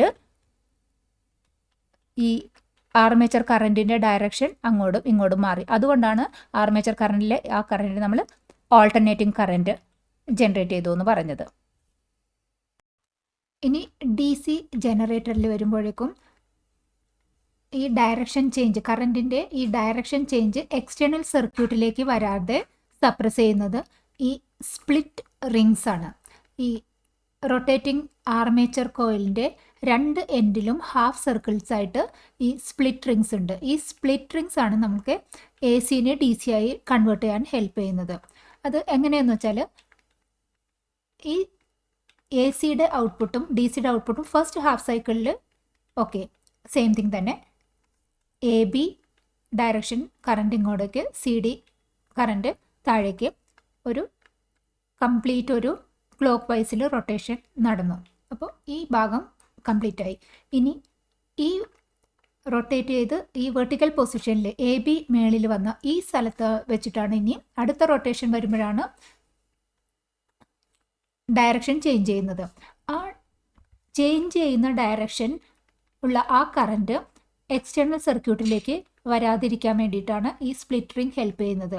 അത് എങ്ങനെയാണെന്ന് വെച്ചാൽ എപ്പോഴും ഈ സ്പ്ലിറ്റ് റിങ് മേളിലേക്ക് പോകുന്ന കറണ്ടിൻ്റെ ആർമേച്ചർ സൈഡാണ് ഈ എക്സ്റ്റേണൽ സർക്യൂട്ടിൻ്റെ ഒരെൻഡിലേക്ക് കണക്ട് ചെയ്യുന്നത്. താഴേക്ക് പോകുന്ന കറണ്ടുള്ള ആ ആർമേച്ചർ സൈഡിലെ എൻഡായിരിക്കും ഈ എക്സ്റ്റേണൽ സർക്യൂട്ടിൻ്റെ മറ്റേ എൻഡിലും കണക്ട് ചെയ്യുന്നത്. അങ്ങനെ ആകുമ്പോഴേക്കും നമുക്ക് എപ്പോഴും ഒരേ ഡയറക്ഷനിലുള്ള കറണ്ട് സർക്യൂട്ടിലേക്ക് വരാൻ പറ്റും. ഈ ഫസ്റ്റ് ഹാഫ് കഴിഞ്ഞു, second half current direction change ചെയ്യുന്ന സമയത്ത് ആദ്യം AB കറണ്ടാണ് മേളിലേക്ക്. അപ്പോൾ ഈ സൈഡിൽ AB ആർമേച്ചർ കോയിലായിരുന്നു മുട്ടിയിരുന്നത്, വെർട്ടിക്കൽ പൊസിഷനിലായി. ABയിലെ കറണ്ട് ഡയറക്ഷൻ ചേഞ്ച് ചെയ്യാൻ പോകുന്ന ആ സമയത്ത് ABയുമായിട്ടുള്ള കണക്ഷൻ ഈ സ്പ്ലിറ്റ് റിങ് ABയുമായിട്ടുള്ള കണക്ഷൻ ഈ ഒരു എക്സ്റ്റേണൽ സർക്യൂട്ടിൻ്റെ ഈ എൻഡ് ഡിസ്കണക്റ്റഡ് ആകും. പകരം ഈ CD എൻഡായിരിക്കും ആ സമയം ഈ എൻഡിൽ വരുന്നത്. അതായത് ABയുടെ കറണ്ട് താഴേക്ക് വരുന്ന സമയത്ത് CDയുടെ കറണ്ടാണ് മേളിലേക്ക്. അപ്പോൾ CD മേളിലേക്ക് കറണ്ടുള്ള ആ ആർമേച്ചർ കോയിലിൻ്റെ എൻഡായിരിക്കും ഈ എൻഡിൽ വീണ്ടും നിൽക്കുന്നത്. അപ്പോൾ അവിടെ കറണ്ട് ചേഞ്ച് സംഭവിച്ചില്ല. ഏർലിയർ അതിലെ കറണ്ട് മേളിലേക്കായിരുന്നു പോയിക്കൊണ്ടിരുന്നത്. സെക്കൻഡ് ഹാഫ് വരുമ്പോൾ ബിന്ന് ആ റിവേഴ്സ്ഡ് കറണ്ട് എടുക്കാതെ CDയിൽ വീണ്ടും മേളിലേക്കുള്ള കറണ്ടിൻ്റെ ഫ്ലോ ഉള്ള ആ ആർമേച്ചർ കോയിലിൻ്റെ എൻഡിലേക്കായിരിക്കും ഇത് കണക്ട് ചെയ്ത് വരുന്നത്. അപ്പോൾ ഈ ആർമേച്ചർ കോയിലിൻ്റെ റൊട്ടേഷൻ അനുസരിച്ചിട്ട് ഓരോ കറണ്ട് ചേഞ്ച് ചെയ്യുന്ന സമയത്തും ഈ അപ്വേർഡ് മൂവ്മെൻറ്റിലേക്ക് ഏത് ആർമേച്ചർ കോയിലിൻ്റെ എൻഡാണോ പോകുന്നത് അതായിരിക്കും ഈ എക്സ്റ്റേണൽ സർക്യൂട്ടിൻ്റെ ഒരു എൻഡിൽ വന്നിരിക്കുന്നത്. ഡൗൺവേർഡ് കറണ്ട് ഫ്ലോ വരുന്ന ആ എൻഡായിരിക്കും എക്സ്റ്റേണൽ സർക്യൂട്ടിൻ്റെ ഈ എൻഡിലും വന്നിരിക്കുന്നത്. അപ്പോൾ ഓൾവേസ് ഒരു ക്ലോക്ക് വൈസ് കറണ്ട് ഫ്ലോ ഈ സർക്യൂട്ടിൽ എൻഷുർ ചെയ്യാനായിട്ട് ഈ സ്പ്ലിറ്റ് റിങ് ഹെൽപ്പ് ചെയ്യും. അങ്ങനെയാണ് AC-നെ DC ആക്കി മാറ്റുന്നത്. അപ്പോൾ ഇവിടെ മെയിൻ അറിയുന്നത് ആർമേച്ചർ കോയിൽ റൊട്ടേറ്റ് ചെയ്യുന്നത് കൊണ്ട് മാത്രമാണ് ഈ സ്പ്ലിറ്റ് റിങ്സിന് ഓരോ ഡയറക്ഷൻ ചേഞ്ചും വരുന്ന സമയത്തും അടുത്ത ആർമേച്ചർ കോയിലിലേക്ക് കണക്ഷൻ നടത്തി കറണ്ടിൻ്റെ ആ ഡയറക്ഷൻ അപ്വേർഡ് ആണെന്ന് എപ്പോഴും, ഒരു സൈഡിലെ ഡയറക്ഷൻ എപ്പോഴും അപ്വേർഡ് ആണെന്ന് എൻഷുർ ചെയ്യാൻ പറ്റുന്നത്. ഇവിടെ നമ്മൾ ചോദിച്ചിരിക്കുന്ന ക്വസ്റ്റ്യനിൽ ആർമേച്ചർ കോയിൽ സ്റ്റേഷനറി ആണ്, മാഗ്നറ്റാണ് റൊട്ടേറ്റ് ചെയ്തിരിക്കുന്നത്. ആർമേച്ചർ കോയിൽ സ്റ്റേഷനറി ആയിരിക്കുന്ന സിറ്റുവേഷനിൽ നമുക്കിങ്ങനെ ഓരോ ഹാഫ് സർക്കിൾസിലും നമുക്ക് ഏത് കോയിലിനാണോ അപ്വേർഡ് കറണ്ട് ആ ഡയറക്ഷൻ ഒരു എൻഡിലേക്ക് സ്ഥിരമായി കണക്ട് ചെയ്യാനുള്ള ആ ചേഞ്ചിങ് നടത്താൻ പറ്റില്ല. ബിക്കോസ് ആർമേച്ചർ കോയിൽ സ്റ്റേഷനറി ആയിട്ടായിരിക്കുന്നത്. അപ്പോൾ ആർമേച്ചർ കോയിൽ സ്റ്റേഷനറി ആയിട്ട് നിൽക്കുമ്പോഴേക്കും ആ കറണ്ട് ഇൻഡ്യൂസ് ചെയ്യുന്ന കറണ്ട് മാഗ്നറ്റിക് ഫീൽഡിൻ്റെ റൊട്ടേഷൻ വഴിയിട്ടാണ് വരുന്നത്. ആ മാഗ്നറ്റിക് ഫീൽഡിൻ്റെ റൊട്ടേഷൻ വഴി വരുമ്പോൾ ആ എ സി കറണ്ട് ആർമേച്ചർ കോയിലിൽ ജനറേറ്റഡ് ആണ്. പക്ഷേ അത് എക്സ്റ്റേണൽ സർക്യൂട്ടിലേക്കും വരുമ്പോഴേക്കും അതിനെ ഡി സി ആയിട്ട് കൺവേർട്ട് ചെയ്യണമെന്നുണ്ടെങ്കിൽ അങ്ങോട്ടും ഇങ്ങോട്ടും ഷിഫ്റ്റ് ചെയ്യണം. അത് ഷിഫ്റ്റ് ചെയ്യാനായിട്ട് ഇത് ആർമേച്ചർ കോയിലാണെന്നുണ്ടെങ്കിൽ ആർമേച്ചർ കോയിൽ ആ പെർട്ടിക്കുലർ പൊസിഷനിൽ എത്തുമ്പോൾ ഓട്ടോമാറ്റിക്കലി വന്ന് ഈ എൻഡിൽ കണക്ട് ചെയ്യുകയാണ് വരുന്നത്. പക്ഷേ ആർമേച്ചർ കോയിൽ സ്റ്റേഷനറി ആയിട്ട് മാഗ്നറ്റ് റൊട്ടേറ്റ് ചെയ്യുന്ന കേസിൽ ആ സിങ്ക്രണൈസേഷൻ പോയിൻ്റ്, ഈ എക്സാക്റ്റ് പോയിൻ്റ് നമുക്ക് ലൊക്കേറ്റ് ചെയ്ത് ആ ഒരു കണക്ഷൻ എസ്റ്റാബ്ലിഷ് ചെയ്യുന്നത് എളുപ്പമായിരിക്കില്ല. സോ ഈ റൊട്ടേറ്റിംഗ് മാഗ്നറ്റിക് ഫീൽഡിൻ്റെ കേസിലെ ജനറേറ്ററിൻ്റെ ഔട്ട്പുട്ട് നമുക്ക് ഇങ്ങനെ ആൻസർ ചെയ്യാം.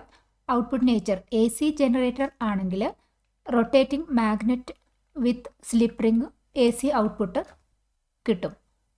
പക്ഷേ ഡി സി ജനറേറ്ററിൽ റൊട്ടേറ്റിംഗ് മാഗ്നറ്റിക് ഫീൽഡ് വന്നാൽ ഈവൻ നമ്മൾ സ്പ്ലിറ്റ് റിംഗ് യൂസ് ചെയ്താലും എ സിനെ ഡി സിയിലേക്ക് കംപ്ലീറ്റ്ലി പ്രോപ്പറായി കൺവേർട്ട് ചെയ്യാനായിട്ട് എളുപ്പമല്ല. ബിക്കോസ് ഡി സി ഔട്ട്പുട്ട് അത് കോയിലിൻ്റെ ആർമേച്ചർ കോയിലിൻ്റെ റൊട്ടേഷൻ വഴിയാണ് ആ സ്പ്ലിറ്റ് റിങ് നമ്മൾ ആ എ സിനെ ഡി സിയിലേക്ക് കൺവേർട്ട് ചെയ്യുന്നത്. ഇത് സ്പ്ലിറ്റ് റിങ് വർക്ക് ചെയ്യുമ്പോഴെങ്കിൽ മെയിൻലി കമ്മ്യൂട്ടേറ്റർ കോയിൽ റൊട്ടേറ്റ് ചെയ്യണം. ഇത് കോയിൽ ഇവിടെ സ്റ്റേഷനറി ആയിരിക്കുന്നിടത്തോളം ആ കൺവേർഷൻ സിങ്ക്രണൈസേഷൻ പോയിന്റ് കണ്ടുപിടിക്കാനായിട്ട് മാഗ്നറ്റിക് ഫീൽഡിൻ്റെ റൊട്ടേഷൻ അനുസരിച്ചിട്ടാണ് ആ ഡയറക്ഷൻ ചേഞ്ച് കറണ്ടിൽ നമുക്ക് കിട്ടുന്നത്. ആ ഡയറക്ഷൻ ചേഞ്ചിൻ്റെ എക്സാക്റ്റ് പോയിന്റ് സിങ്ക്രണൈസേഷൻ പോയിന്റ് കണ്ടുപിടിക്കാനായിട്ട് അത്ര എളുപ്പമായിരിക്കില്ല. അപ്പോൾ ആ കിട്ടുന്ന ഔട്ട്പുട്ട് റൊട്ടേറ്റിംഗ് മാഗ്നറ്റിക് ഫീൽഡ് വെച്ചിട്ട് കിട്ടുന്ന ആ ഔട്ട്പുട്ട് പ്യുവർ ഡി സി ആയിരിക്കില്ല, അതിൽ എ സി ആയിരിക്കും. ലാസ്റ്റ് ക്വസ്റ്റ്യൻ ചോയ്സ് ഉള്ള ക്വസ്റ്റ്യൻ ആണ്. ഓർപ്പാട്ടിൽ ചോദിച്ചിരിക്കുന്നത് 4 ഫിഗേഴ്സ് തന്നിട്ടുണ്ട്. ഇതിൽ ഈ സോളിനോയിഡ്സും സോഫ്റ്റ് അയൺ കോർ യൂസ് ചെയ്തിട്ടുണ്ടെങ്കിൽ അതും ബൾബും അത് എല്ലാനും ഐഡൻറ്റിക്കലാണ്. ഇതിൽ ഏത് ബൾബാണ് കൂടുതൽ ബ്രൈറ്റ്നെസ്സോടുകൂടി പ്രകാശിക്കുന്നത് എന്നുള്ളതാണ് ആൻസർ ചെയ്യേണ്ടത്. അതിന് എന്തുകൊണ്ടാണ് നമ്മൾ ആ ആൻസർ കൊടുത്തതെന്നുള്ള സപ്പോർട്ടിങ് ആർഗ്യുമെൻസും കൊടുക്കുക.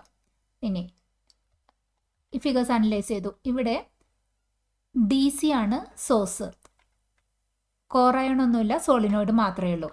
അപ്പോൾ ഫിഗർ എയിൽ D C and solenoid, figure ബിയിൽ A C and solenoid, A C and solenoid. ഇനി ഫിഗർ സിയിൽ എ സി സോളിനോയിഡ്, ഇത് ഡാർക്കായിട്ട് കൊടുത്തിരിക്കുന്നത്, ഇതിൽ കോർ അയോണും ഉണ്ട്, സോഫ്റ്റ് കോർ അയൺ ഉണ്ട്. അപ്പോൾ സിയിൽ A C solenoid iron core ഉണ്ട്. ഇനി ഡിയിൽ D C solenoid iron core. അങ്ങനെ കോമ്പിനേഷൻ നമ്മൾ കണ്ടുപിടിച്ചു വെച്ചു. ഇനി ഓരോ കേസിലും ഡി സി ആണ് സോഴ്സെങ്കിൽ ഈ ബൾബ് കണക്ട് ചെയ്തിരിക്കുന്നത് സെക്കൻഡറിയിലാണ്. ഡി സി സോഴ്സ് ആണെന്നുണ്ടെങ്കിൽ സെക്കൻഡറിയിലേക്ക് കറണ്ട് ഇൻഡ്യൂസ് ചെയ്യാനുള്ള കപ്പാസിറ്റി ഇല്ല. അപ്പോൾ ഡി സി സോഴ്സ് ഉപയോഗിച്ചിരിക്കുന്ന ഈ ഫിഗർ എയിലും ഫിഗർ ഡിയിലും ബൾബ് പ്രകാശിക്കില്ല. കാരണം there is no mutual induction happens. അപ്പോൾ ഫിഗർ എയിൽ ബൾബ് കത്തില്ല. ഇനി ഫിഗർ ബിയിൽ എ സി ആണ്, അപ്പോൾ എന്തായാലും ബൾബ് കത്തും. പക്ഷേ ഫിഗർ സിയിൽ കൂടുതൽ സ്ട്രെങ്തോടു കൂടി കത്തും. കാരണം ഇവിടെ സോഫ്റ്റ് അയൺ കോറും കൂടി ഉപയോഗിച്ചിട്ടുണ്ട്. സോഫ്റ്റ് അയൺ കോർ വരുമ്പോൾ ഈ സോളിനോയിഡിൻ്റെ മാഗ്നറ്റിക് സ്ട്രെങ്ത് കൂട്ടുകയാണ് ചെയ്യുന്നത്. മാഗ്നറ്റിക് സ്ട്രെങ്ത് കൂടുമ്പോൾ ഇൻഡ്യൂസ് ചെയ്യുന്ന കറണ്ട്, സെക്കൻഡറിയിലേക്ക് ഇൻഡ്യൂസ് ചെയ്യുന്ന കറണ്ടും കൂടുന്നു. കൂടുതൽ ബ്രൈറ്റ്നെസ്സോടുകൂടി ഫിഗർ സിയിലെ ബൾബാണ് കത്തുന്നത്. അങ്ങനെ അനലൈസ് ചെയ്ത് ആൻസർ. ഫിഗർ ഡിയിൽ അഗൈൻ ഡി സി ആണ്. ഡി സി ആകുമ്പോൾ മ്യൂച്വൽ ഇൻഡക്ഷൻ സെക്കൻഡറിയിലേക്ക് വരുന്നില്ല, അപ്പോൾ ബൾബ് ഫിഗർ ഡിയിൽ കത്തില്ല. പാലക്കാട് നിവാസികളെ ഞങ്ങളുടെ ക്ലാസ് റൂം ട്യൂഷനിലേക്ക് സ്വാഗതം ചെയ്യുന്നു. മറ്റൊരു വീഡിയോയുമായി വീണ്ടും കാണാം.